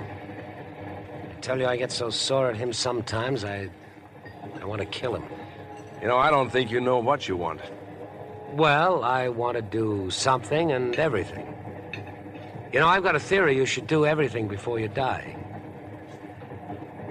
Have you ever driven a car blindfolded at 150 miles an hour? No, not lately. Well, I did. Flew a jet plane, too. Man, what a thrill. Almost blew the sawdust out of my head. Say, what are you trying to prove? Well, I'm not like you, Guy. You're lucky and you're smart. First of all, you're a wonderful tennis player. On top of that, you've got a swell job. Assistant to a United States senator. And on top of that, you're going to marry the boss's daughter. Makes a nice shortcut to a career, doesn't it? Marrying the senator's daughter's got nothing to do with it. Oh, now take it easy, Guy. I'm your friend. Remember, I like you. I'd do anything for you. Look, we'll be stopping soon, and I've got to change trains. Oh, yes, that's right, Metcalf. What did you say her name was? Your wife's? Miriam. Miriam. I suppose she played around a lot, huh? Skip it, Bruno. Okay. Say, want to hear one of my ideas for a perfect murder? Murder? Look, I may be old-fashioned, but I thought it was still against the law. Well, what's a life or two? You know, some people are better off dead. Someone like your wife and my father, for instance. Now, let's say that you'd like to get rid of your wife. You know, you've got quite a sense of humor, Bruno. No, seriously. Let's say that you had a very good reason to want her dead. But you'd be afraid to kill her, and you know why? You'd be caught. What would trip you up? The motive. Now, here's my idea. I'm afraid I don't have time to listen. Oh, it's so simple, too. 2 fellows meet accidentally, like you and me here on the train. No connection between them at all. They never even saw each other before. But now each one has somebody that he'd like to get rid of. So they swap murders. Swap murders? Each fellow does the other fellow's murder. There's nothing to connect them. Each one has murdered a total stranger, like you do my murder and I do yours. You're coming into my station. For example, your wife and my father. Crisscross. What? Yes, we do talk the same language, don't we? Thanks for the lunch, Bruno. I'm glad you enjoyed it. Think my theory's okay, huh, Guy? You like it? Sure. Got some great ideas. Nice meeting you. Good luck at Southampton, Guy. You bet I got some great... Oh, Guy, your lighter. You forgot your cigarette lighter. Huh. From A to G. I'll send it to him sometime. Yes, I must send it to him sometime.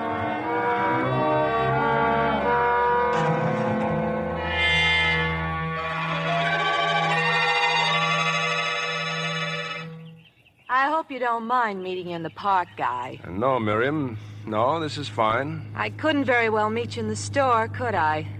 I arranged to take my lunch hour later. You looking well, Miriam? So are you. You got a nice tan playing tennis with all your rich friends. When can we see your lawyer? What's your hurry, Guy? You know, I think you're handsomer than ever. Yeah, I think it's pretty late to start flirting with a discarded husband. Now, let's see your lawyer and get this over with. Did you bring the money? Lawyers are expensive. It's in this envelope. Here. Thanks. You know, if I'd have known that you'd start doing so well, I wouldn't have run out on you. What are you trying to say, Miriam? I got a big surprise for you. I'm not getting a divorce. But it's what you've wanted. That's all you've been harping about for more than a year. It's a woman's privilege to change your mind. Now, I can buy some pretty clothes. I wouldn't want you to be ashamed of me in Washington. What's that supposed to mean? Don't look so mad, Guy. You always smile when you have your picture taken for the newspapers, especially when Ann Morton's hanging on your arm. Let's not talk about Ann Morton. Well, you can throw all your little dreams about her right in the ash can and make a real pretty story, wouldn't it? The senator's daughter all involved with a married man. What's happened, Miriam? Your boyfriend run out on you? No man runs out on me, Guy, not even you. Just get one thing straight. I never want to see or hear of you again. I could be very pathetic in a courtroom, Guy. The poor, deserted little wife. Better think it over, honey. I'm warning you, Miriam. Either we go ahead with a divorce or I wish I'd time to listen to you, Guy, but I've got to get back to work. I'll see you in Washington in 2 weeks.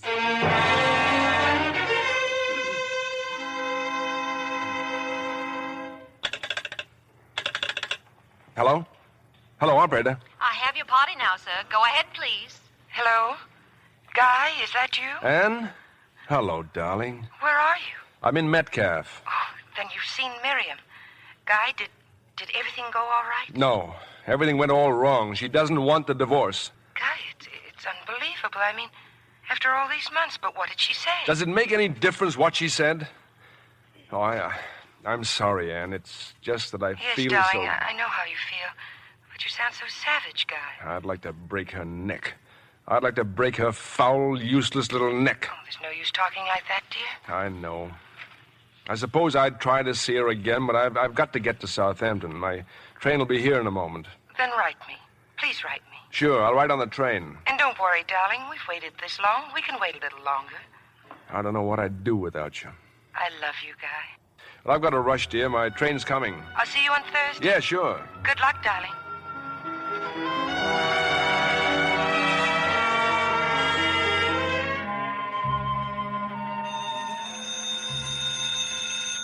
Hello? Guy, this is Bruno. How are you, Guy? Who? Who'd you say this was? Bruno Anthony, don't you remember, on the train? Oh, yes. I would have called you sooner, but the operator had a little trouble finding you in Southampton. Look, would you mind telling me why you're phoning? How are the matches going, Guy? I don't play until the morning. Oh. Guy, about your visit in Metcalf. Are you getting a divorce? Oh, now, wait a minute, Bruno. She won't give it to you, right? Miriam won't give you a divorce? No. She double-crossed you.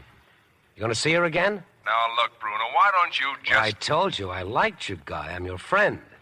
Should never forget that. You just leave Miriam to me. What are you talking about? You'll find out, Guy. Just be patient, that's all. You just be patient. I don't care what Bruno's doing. I said I wanted to talk to him. Well, if you're talking about me, Father, I had to call a friend of mine long distance. Really, Charles? Must you always take this tone with Bruno? Oh, it's all right, Mother. I'm used to his tone by now. You can wipe that injured look off your face right now. You were out last night, weren't you?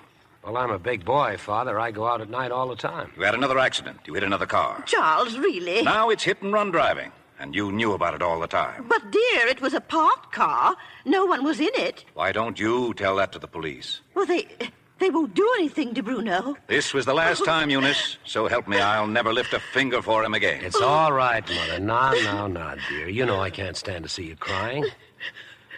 There anything else you want to say to me, Father? Yes.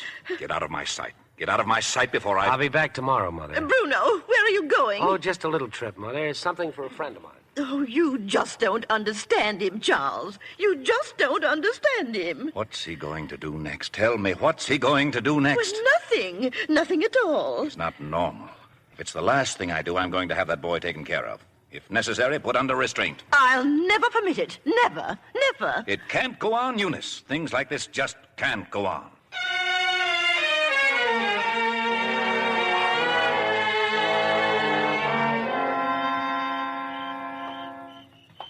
Guy? Over here, Guy. Well, hello. Bruno? That's right, Guy. How are you? What are you doing here? At this time of night? I was waiting for you to get back to Washington. I thought of meeting you at the station, but then I figured this might be better here in front of your apartment. Now, look, it's 1 o'clock in the morning, you and don't I'm... seem very pleased to see me. Would you mind telling me what this is all about? Oh, I just come back from Metcalf, Guy. I brought you a little present. See, it's a pair of glasses. You didn't tell me that Miriam wore glasses. You've seen Miriam? Oh, it was very quick, Guy. She wasn't hurt in any way. It was all over in no time. What are you trying to tell me? I knew you'd be surprised.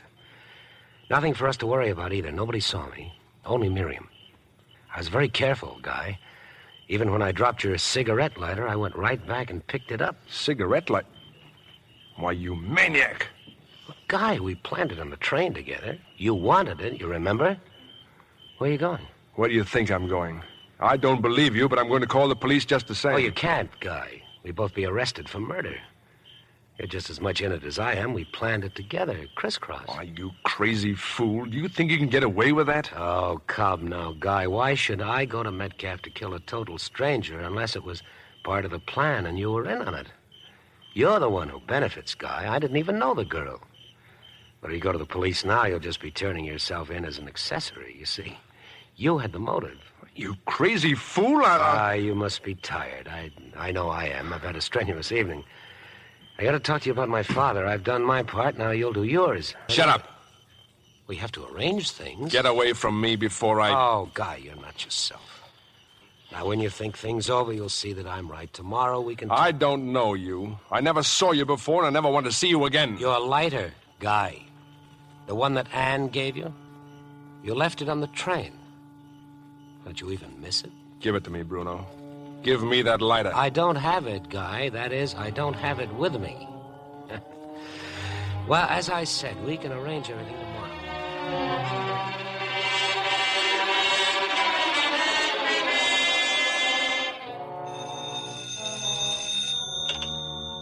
Hello? Anne? Oh, I'm sorry, darling, but I just got in. Well, of course I'm all right, but you sound upset. Anything wrong? All right, darling. Yes, I'll come over right away.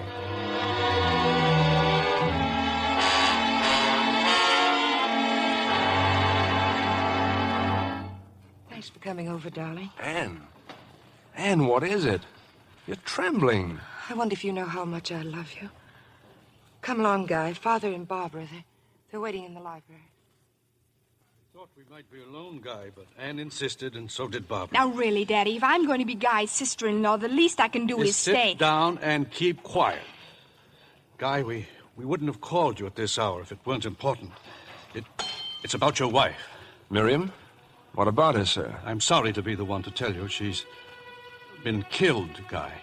Murdered. The police have been trying to locate you everywhere. You're to call headquarters in Metcalf.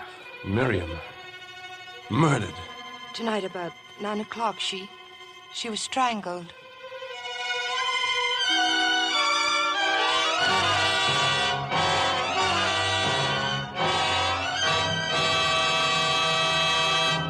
In a few moments, we'll return with Act Two of Strangers on a Train. But now, here's our Hollywood reporter, Libby Collins, with the Lux movie news of the week. The big news here, John, is the premiere of Metro-Goldwyn-Mayer's Technicolor production of Quo Vadis. Most every celebrity in Hollywood was there. All Hollywood is still talking about it. And everyone thought Robert Taylor was magnificent as Marcus, the pagan Roman warrior. His love scenes with Deborah Carr playing Lydia, the gentle Christian hostage, provide some of the most compelling drama ever seen on the screen. And Leo Genn as Petronius turns in a terrific performance. Every moment of Quo Vadis is really epic drama. The chariot races at the Colosseum, the spectacular burning of Rome, the martyred Christians that the mad tyrant Nero orders thrown to the lions. I understand that Metro-Goldwyn-Mayer built an entire city outside of Rome for the picture. And spent 2 years filming it. Lovely Deborah Carr's costumes are certainly gorgeous. Just right for her exciting kind of beauty. Her milk-white skin against her copper-colored hair is something. Well, John, Deborah Carr's complexion is something special. It's truly Lux lovely. Yes, when you see a lovely complexion like hers, you realize why screen stars are devoted to the gentle, protecting care of Lux toilet soap. They know it's easy to be Lux lovely, John. Daily Lux beauty facials do wonders for the skin. Really make it softer and smoother. Lux soap has active lather that ensures gentle, thorough cleansing. Yes, you simply cream the rich lather well in. Rinse with warm water and follow with a cold splash. Then pat dry with a soft towel. This simple care does wonders. Leaves skin fresh as a flower. Yes, there's a reason why Lux is Hollywood's own beauty soap. If you haven't tried it, why not start your active lather facials tomorrow? Be Lux lovely, like 9 out of 10 screen stars who use fragrant white Lux toilet soap. Now our producer, Mr. William Keeley. Act 2 of Strangers on a Train, starring Ray Milland as Guy Haynes, Frank Lovejoy as Bruno Anthony, and Ruth Roman as Ann Morton.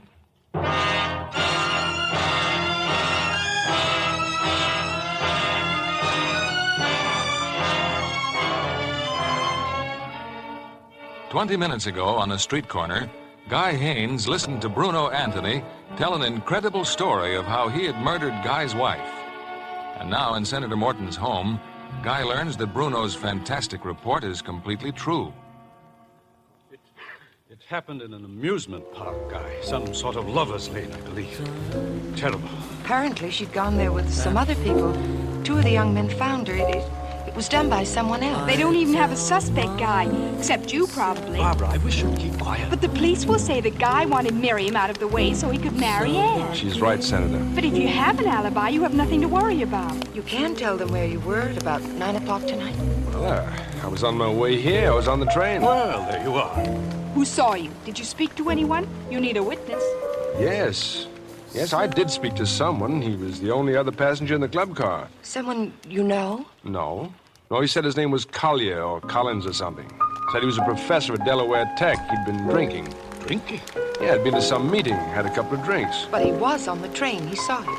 Then everything's all right. He'll still have to answer some questions. It's a dreadful business. Dreadful. Poor, unfortunate girl. Miriam was rotten. She was a human being. Father, it's getting late and Guy looks so tired. Of course. Well, you two, now you can be married right away. Think of it. You're free. Won't forget to phone the Metcalf police guy. Captain Turley. Yes, sir. Good night, Senator. Good night, Barbara. I still think it'd be wonderful to have a man love you so much he'd kill for you. You know, I kept saying over and over again I was being silly, Guy. But there was one horrible moment tonight when the news came through. I kept remembering what you said on the phone for Metcalf after you'd seen her. That I could break her neck? No, don't even say it. Forget you ever said it. And there was something even more terrifying than the murder itself. The horrible thought that if you had anything to do with it, Anything to do with it? We'd have to be separated, perhaps forever. I couldn't stand that, Guy. I couldn't bear it. Anne! Anne, you don't think that I... Oh, no, darling, no, of course not. Just hold me, Guy. Just hold me.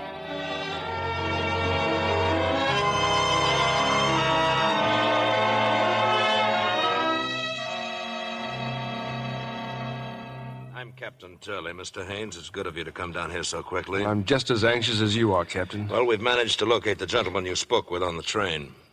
Well, Professor, this is Mr. Haynes. Well, I can't tell you how foolish I feel, Captain. I really don't remember meeting this gentleman. You don't remember? But Just a moment, Mr. Haynes. Unfortunately, I remember very little of my trip. You see, we had a little celebration. I'm not a drinking man, and, well, just one or two drinks. But we were sitting opposite each other. You were going over some speech you made about calculus, mathematics or something. I'm very sorry, Mr. Haynes. I certainly must have been celebrating. If you'll wait outside, Professor. Yes, of course. Is it so important whether he remembers me or not? Surely the important thing is that I've been able to name a man who was on the train with me. Now, you've been able to find him. Isn't that proof of where I was last night? Yes, I'd say you were in the clear, but there is a little more checking I'd like to do. But if I'm in the clear... Take it easy, Mr. Haynes. You're free to go back to Washington right now. Thank you, Captain.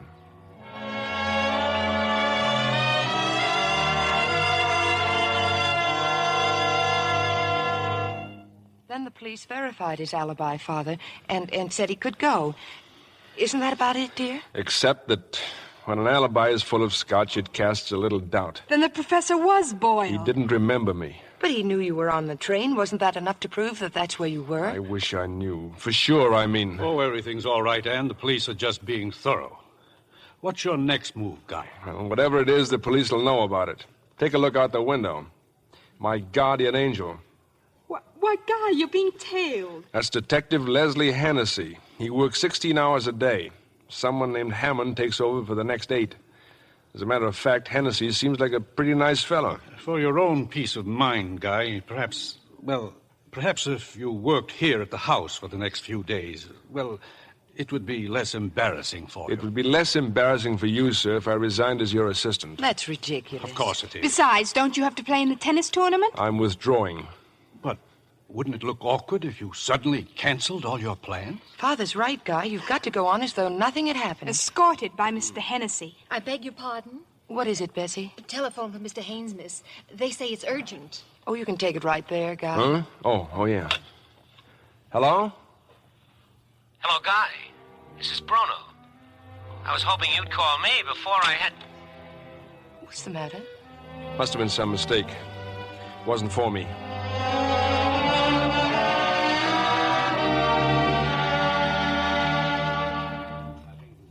I'm learning more and more things about you, Guy. I never dreamed you were so interested in painting. Well, I feel a very warm attachment for this art gallery. For the first time all week, we've actually been alone for an hour. By the way, where's Hennessy? Waiting out front. Hadn't we better be leaving? I suppose so. I wonder if we'll ever... Guy! Have a minute, Guy? Come on, we'll find Hennessy and get a cab. But that man, he's calling you, Guy. Oh, excuse me, dear. I'll see what he wants. Sorry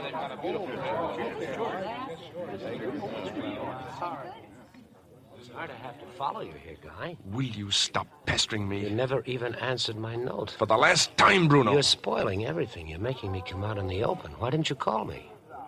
My father's leaving for Florida next week. There's not much time. The detective outside. He'll see us together. Isn't that Ann Morton that you're with? Slight improvement over Miriam. Eh, Guy? I'm telling you to stay away from me.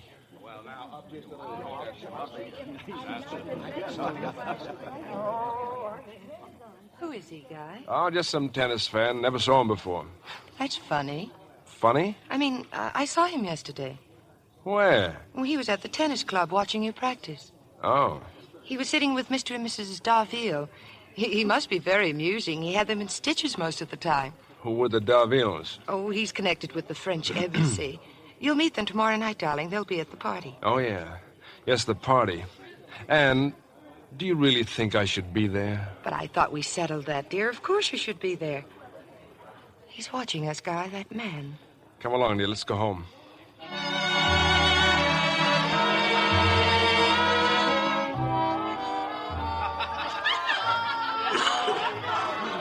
Is he, Barbara, that young Frenchman with the Darville? Oh, he's not French, Daddy. They just introduced me to him. His name's Anthony, Bruno Anthony. Doesn't he look interesting? Why is he looking at you? Daddy, not so loud. He's coming over here. Oh, this is my father, Mr. Anthony. Well, I'm delighted to meet you, Senator. How do you do? Oh, it's a wonderful party, sir. You know, sometime I'd like to talk to you about my idea for harnessing the life force. It'll make atomic power look like the horse and buggy. Well, I'm sure I'm already developing my faculty for seeing millions of miles. Senator, can you imagine being able to smell a flower on the planet Mars?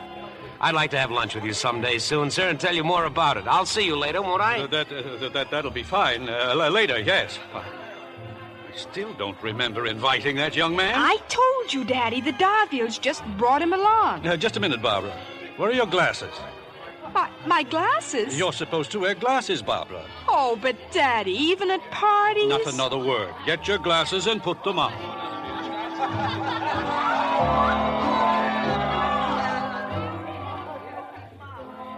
What are you so concerned about, Guy? If the Darvilles brought him, well, what difference does it make? He shouldn't be here. But you said you don't even know him. But I just don't like his looks. I don't like the way he's been staring at Barbara. Well, I'm not so sure I blame him. Barbara's very cute, especially when she wears glasses.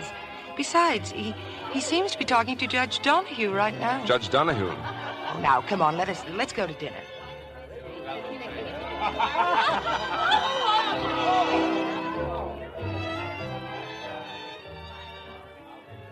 There's something else that I want to ask you, Judge Donahue. After you've sentenced a man to the chair, isn't it difficult to go out and eat your dinner after that? Really, young man? Well, when a murderer has been convicted, he must be sentenced. When he's sentenced to death, he must be executed. Oh, quite impersonal, isn't it? Besides, it doesn't happen every day. Yeah, so few murderers are caught. If you don't mind, I believe I'm being paged. Well, Mr. Anthony, you seem very interested in the subject of murder. Well, no more than anyone else, madam. No more than you, for instance. Me? Mm-hmm. Oh, no, I'm not interested in murder. Oh, come now. Everyone's interested. Surely you're not going to tell me there hasn't been a time that you didn't want to dispose of someone. Good heavens, no. You mean to tell me there wasn't a tiny moment when you were made very angry? Well, What did you say? Well, there you are, you see? There you are. Now you've decided to commit a murder. How would you plan to do it? I didn't get your name. Mrs. Cunningham. Well, Mrs. Cunningham, how will you do it? Well, I suppose I'd have to get a gun from somewhere. Oh, no, Mrs. Cunningham. Bang, bang, bang all over the place and blood everywhere? Well, what's your idea, Mr. Anthony? Well, I have the best way and the best tools. Yes? My two hands. It's simple. Silent, and it's quick. Why, of course. Oh, you must be very strong, Mr. Anthony. Well, let me show you what I mean. Uh-huh. You don't mind if I borrow your neck for a moment, do you? That's so silly. Very well. Go ahead. Now watch what I'm doing. Uh-huh. When I nod my head, you just try to cry out. Yes. I'll bet you won't be able to make a sound. I'm ready. All right, now. Just wait till I nod my head.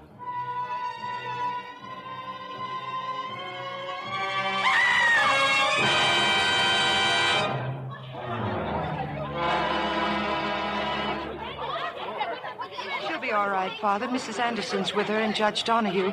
They're up in the bedroom. But, Mrs. Cunningham, what happened? How could he have choked? Well, I don't know for sure. Mrs. Anderson thinks they were playing some sort of game, and then when Bessie screamed, he fainted. Where is he, Anne? Where's Anthony? Guy took him into the study. Then tell Guy to get him out of here as soon as he can. This is a nice item for the gossips. Well, I better get back to the guests.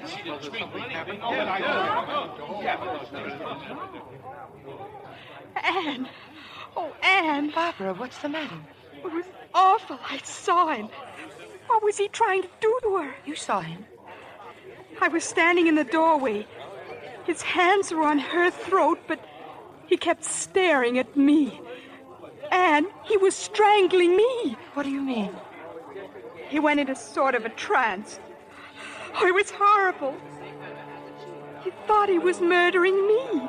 But why, Anne? Why me? Don't be silly, dear. You're upset. That's all. Now go find Father.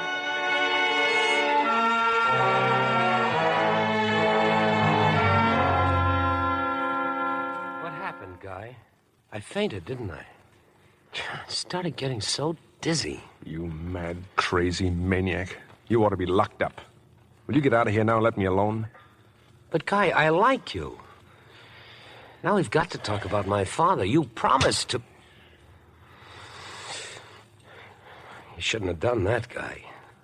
You shouldn't have hit me. Maybe that'll knock a little sense into you. You have a car here? Yes, it's outside. It's down the block. Come on, we'll go out the back way. Guy, did he leave? Anne? I didn't mean to startle you, dear. He has left. Yes. Anne, why'd you come out here? I had to talk to you. Yesterday at the art gallery, that wasn't the first time you met Bruno, was it?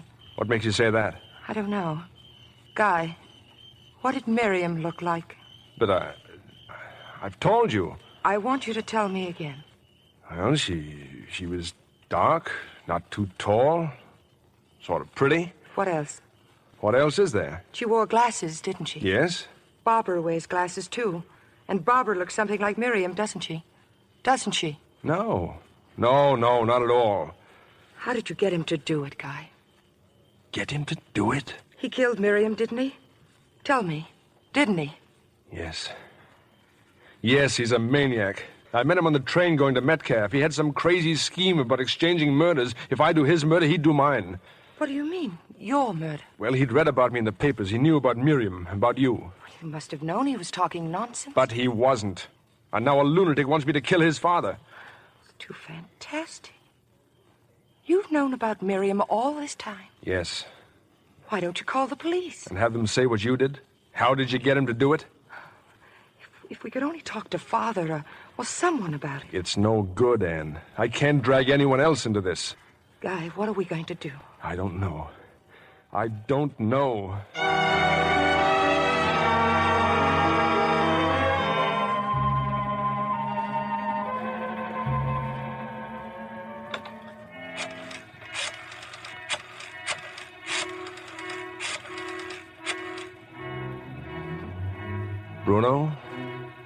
Bruno, this is Guy. I've decided to do what you want about your father. Yes, I want to get it over with. Detective? Oh, don't worry about Hennessy. There's a way out across the roof here to the next apartment. Does anyone know you've come home? Then you'd better go out again and stay out until after daylight. I'll be there in 40 minutes.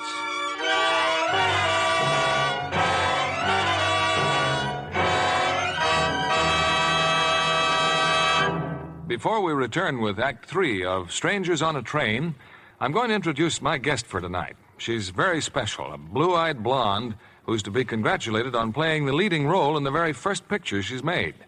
And when I tell you her name, you'll know she sings, she dances like a dream. Here she is, Miss Aileen Stanley, Jr. Named for my aunt, Aileen Stanley, who starred in so many Broadway musical comedies. I only hope that you'll live up to the Aileen Stanley name. You've certainly made a fine start. Well, I have Warner Brothers to thank for the opportunity and for casting me opposite a star like Gordon McCrae. We'll all be watching for you, Aileen. Aren't you sorry you won't be in New York on Thursday for the world premiere of Warner Brothers' new musical? Oh, you mean, I'll see you in my dreams? That's it. That song is the title of their new picture, portraying the story of the famous songwriter Gus Kahn.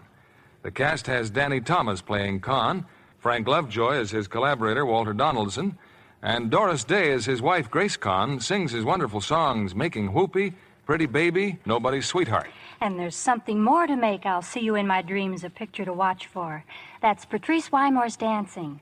Patrice is lovely as the dancing star of a Ziegfeld musical that features Kahn songs. Patrice Wymore is always someone to see. She has that fresh, Lux Lovely look. Yes, she's a Lux girl, all right. In fact, Patrice tells me that after a day of strenuous dancing rehearsals, she really appreciates her Lux beauty bath. And I certainly agree. It's the most refreshing pickup I know. Yes, a daily Lux beauty bath is Hollywood's way to all-over loveliness. Lux Active Lather makes your daily bath a real beauty bath. It leaves skin so soft and smooth. The delicate Lux fragrance really clings, makes you sure of skin that's sweet. Thank you, Aileen Stanley, Jr., for coming here tonight. Now, here's a suggestion for lovely women everywhere. Tomorrow, get this generous satin-smooth bath cake. You'll delight in the creamy, rich lather, abundant even in hardest water. It leaves your skin really fresh. Lux Lovely all over. 9 out of 10 screen stars use fragrant white Lux toilet soap. We pause now for station identification. This is the CBS Radio Network.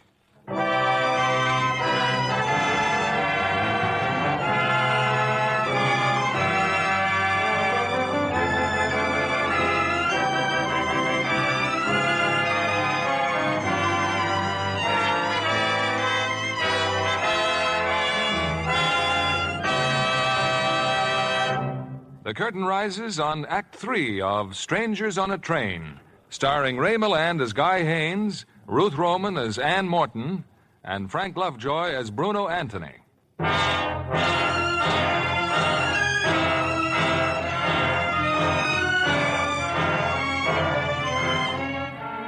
To Guy Haynes, there is only one way out.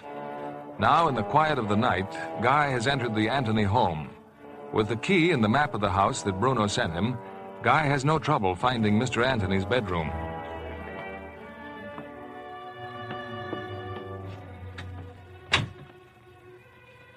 Mr. Anthony. Mr. Anthony.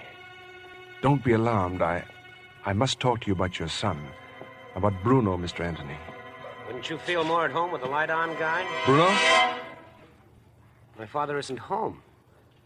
I was about to tell you that over the phone, but you made such a sudden decision. I wondered why. Well, I thought your father'd be interested to know he has a lunatic son. Then you have no intention of going ahead with our little arrangement? I never had. Bruno, look. You're terribly sick. I don't know much about these things, but why don't you go where you can get some kind of treatment? Not only for your own sake, but you can't go on causing more and more. I don't like to be double-crossed, Guy. I have a murder on my conscience. I killed your wife. But it's not just my murder. It's yours, too, isn't it? I guess it's no use trying to talk to you, Bruno. I'll leave. Yes, that man from the police who's supposed to be watching you. You mustn't let him get suspicious, Guy. You can put that gun away, Bruno. Oh, don't worry. I'm not going to shoot you, Guy. It might disturb my mother. I'm a very clever fellow. I'll think of something much better than that. Good night, Guy.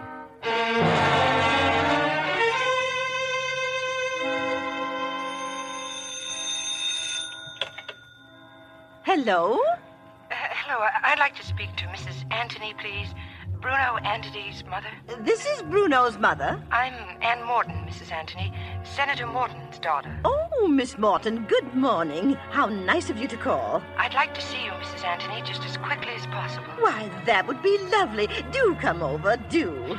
Thank you. I'll leave right away.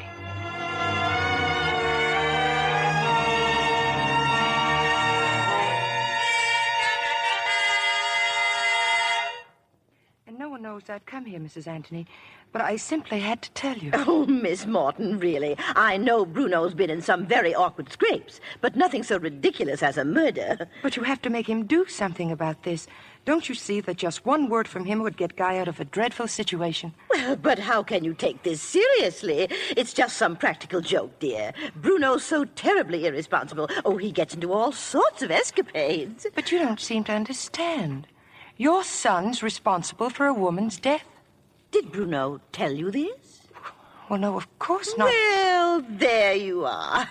Well, now, it was very nice of you to call, Miss Morton. Do come and see us again sometime, won't you?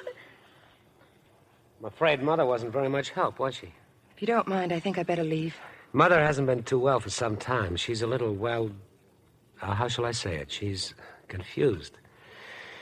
You know, I'm very upset with Guy. He shouldn't have sent you. Guy doesn't know I'm here, Mr. Anthony. He's at the tennis club, isn't he? He will be.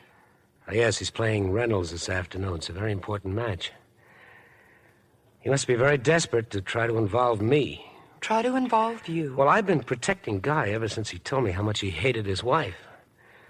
Do you know, Miss Morton, that Guy tried to get me to go back to that amusement park some night after dark and look for his cigarette lighter? What's a cigarette lighter got to do with it? Well, he dropped it there right after he... Well, after that night. You see, all the police are waiting for is one piece of evidence to convict Guy for the murder. I can't tell you how worried I am. Please stop. Miss Morton, I do sympathize with you, but I just couldn't do what he asks. Why, that would make me an accessory.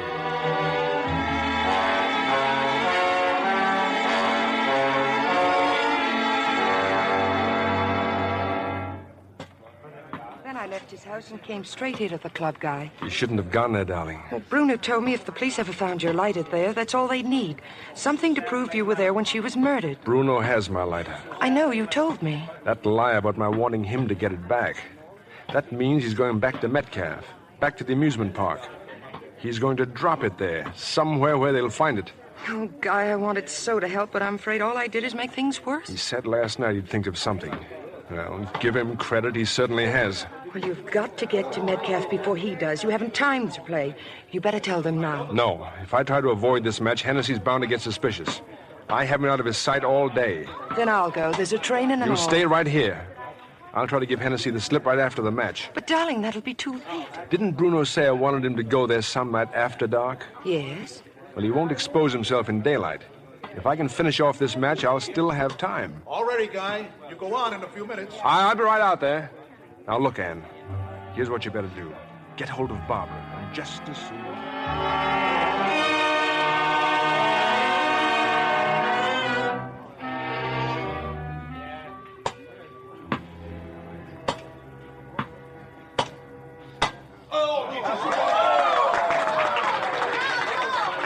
Isn't he wonderful, Mr. Hennessy? Huh?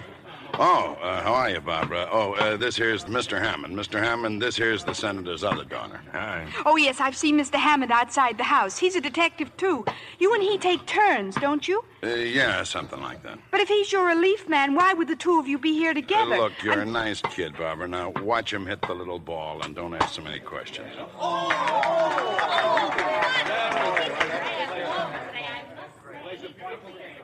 I've got it all arranged, Anne. The cab's outside waiting to take Guy to the station. I gave him $10. But what about those two detectives? They're still over there near the dressing rooms, waiting for Guy to finish the match. Gosh, I've never seen Guy play so fast in my life. Well, he's got to get on that train. Barbara, now, once again, as soon as the match is over, Guy's going to run out through the clubhouse. Just do your best to delay those detectives from coming after him. All Guy will need is a few seconds. Oh, just leave it to me, Anne. Oh, I'm real good at getting in people's way.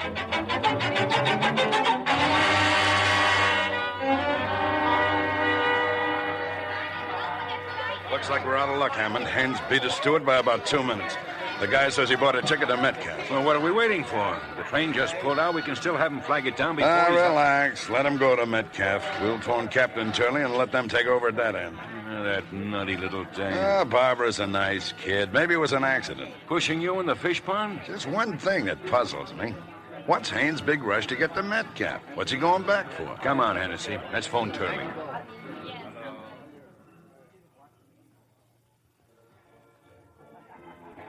Here you are, folks. Here you are. Get them while they're hot. They're fresh roasted. They're jumbos. Peanuts, mister? What time does it get dark around here? What's the hurry, Jack? Here you are, folks. Those fresh roasted peanuts. What time does it get dark, I said? Well, hang around, bud. Hang around. You'll find out. Get them right here, folks. Along with roasted peanuts. How about They're sure doing business down at this end of the park. Are they? Oh, day and night. Ever since that girl got murdered. People want to see the scene of the crime. Oh. Well, where did it happen? Right over there. Them picnic ground across the lagoon. Lover's Lane. Yes, sir. They sure been cleaning up. I don't think it's a very nice way to make money. Well, these folks got to eat too, ain't they? For a while, the smoochers wouldn't go near the place. I'm afraid I don't know what a smoocher is. Okay, so I ain't educated. Wait a minute, mister. You got a match? No. Well, you got a lighter. Keep fooling with that lighter in your hand. Oh, it's just a... Here, buy yourself a box of matches. Characters. Places full of characters.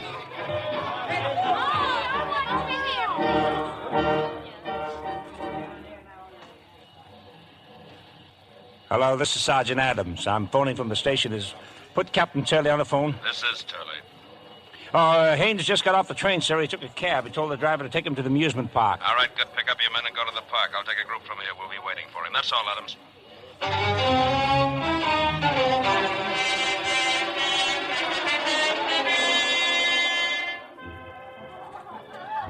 Hello, Bruno.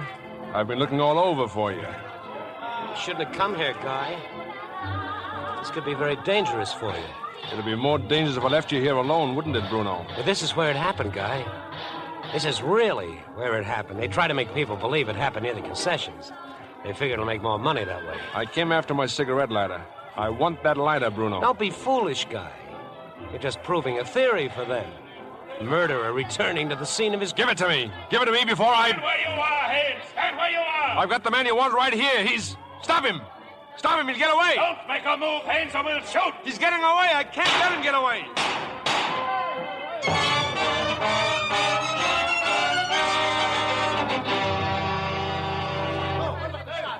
way, Captain Turley. The roller coaster. They ran toward the roller coaster. All right, just watch your fire. There are too many people here. Keep those people back. Captain Turley. All right, The one we want. It's the other one, the one who ran. What do you mean it isn't Haynes? I remembered him. I seen him here that night when the girl was killed. 2 young fellas was with her. And this one, he kept following. He kept looking at her. I remember real plain. You realize what you're saying? I was talking to him before. I asked him for a match. It's the same one. All right, you men, surround the area. Over here, Captain, the roller coaster. They're under the roller coaster, under the tracks. Well, shut it off! Turn off the roller coaster. Well, it's out of order. It's closed down. Who turned it on? He did. The one who was running away. Turned the switch and kept the key. That's one way of keeping us out of But there. the track is being repaired. When those cars come down there, they're scattered all over the place. All right, find the main switch and turn it off.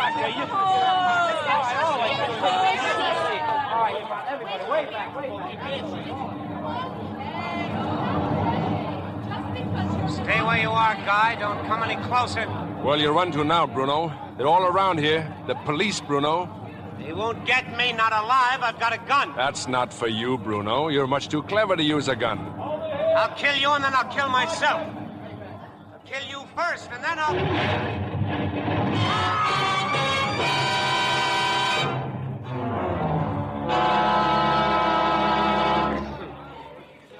You better start talking, Haynes. What's this all about?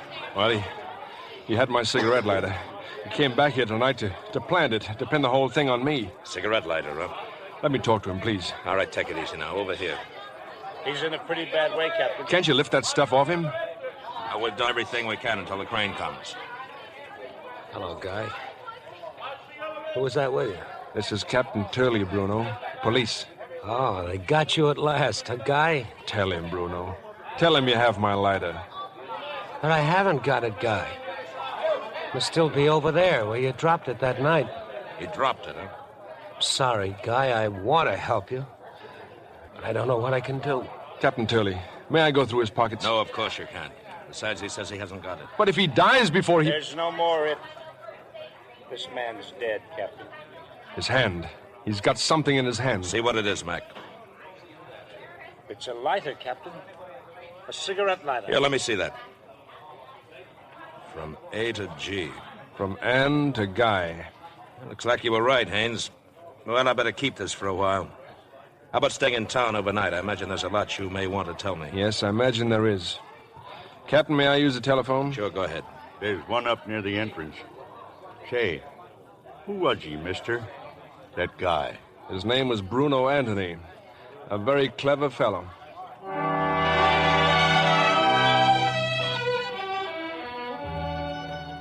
Oh, yes, Guy. Yes, darling.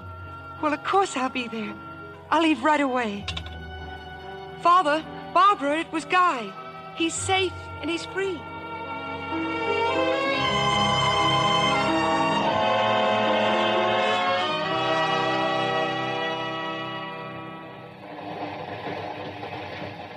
Guy? Yes, dear? That man across the aisle, he keeps looking at you. Oh? He's a minister. I didn't know you knew any ministers. I beg your pardon, but aren't you Guy Haynes? I'm sorry, sir, but when I was a very little boy, my mother warned me never speak to strangers on a train.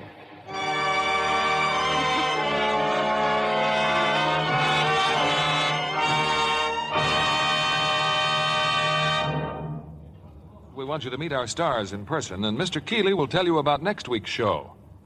In the meantime, here's a tip from lovely Maureen O'Hara. With her shining dark hair and flawless white skin, Maureen is a real Irish beauty. She says, yes, indeed, I'm a Lux girl. I've found regular Lux Care does wonders for my complexion. Makes it softer, smoother, really lovelier. Why don't you take Maureen O'Hara's advice? Here's all you do. Simply work Lux Soap's rich, active lather well in. The lather's so creamy it agrees with delicate skin. Then rinse with warm water, splash of cold. Right away, your skin looks fresher, prettier. So try Hollywood's own beauty soap tomorrow. You'll find it's easy to be Lux lovely.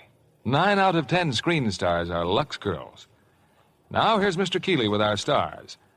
And we call them back for another bow. Ray Milland, Frank Lovejoy, and Ruth Roman.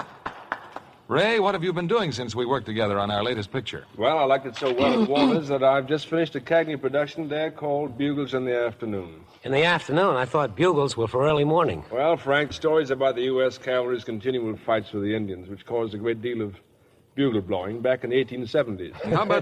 How about you, Ruth? What part of the Warner Brothers cast you in recently? A rather unusual role. I get to play myself. And so does Frank Lovejoy. The picture is called Starlift. Oh, of course, based on the actual trips Hollywood stars make to the airbase where the boys take off for Korea. Yes, that's right. We play two of the stars who go to the base to entertain the boys. They really should have called it the Lux Starlift, Bill, because the actresses who go in the Starlift are naturally Lux girls.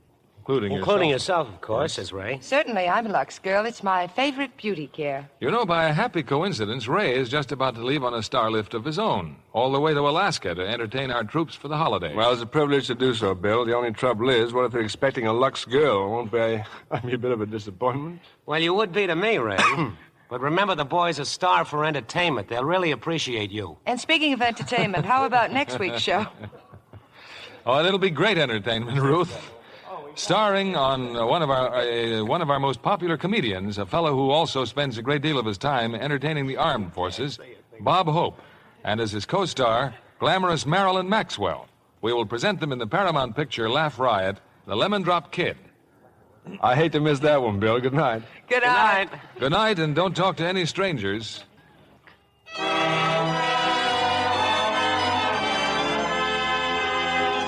Lever Brothers Company, the makers of Lux Toilet Soap, join me in inviting you to be with us again next Monday evening when the Lux Radio Theater presents Bob Hope and Marilyn Maxwell in The Lemon Drop Kid. This is William Keeley saying good night to you from Hollywood.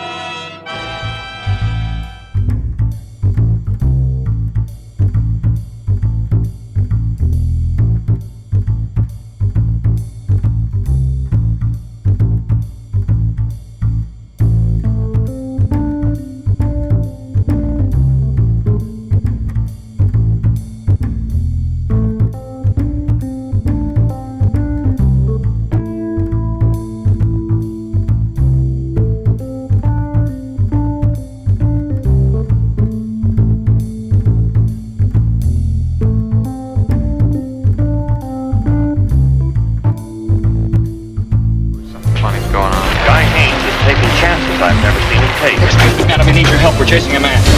Hey, hold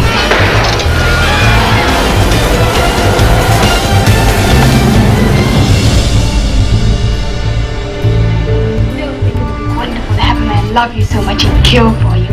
Well, then am I correct, Mr. Haynes, in assuming that you have no intention of going ahead with our arrangement? None whatsoever. I don't like to be double-crossed. I have a murder on my conscience. But it's not my murder, Mr. Haynes. It's yours.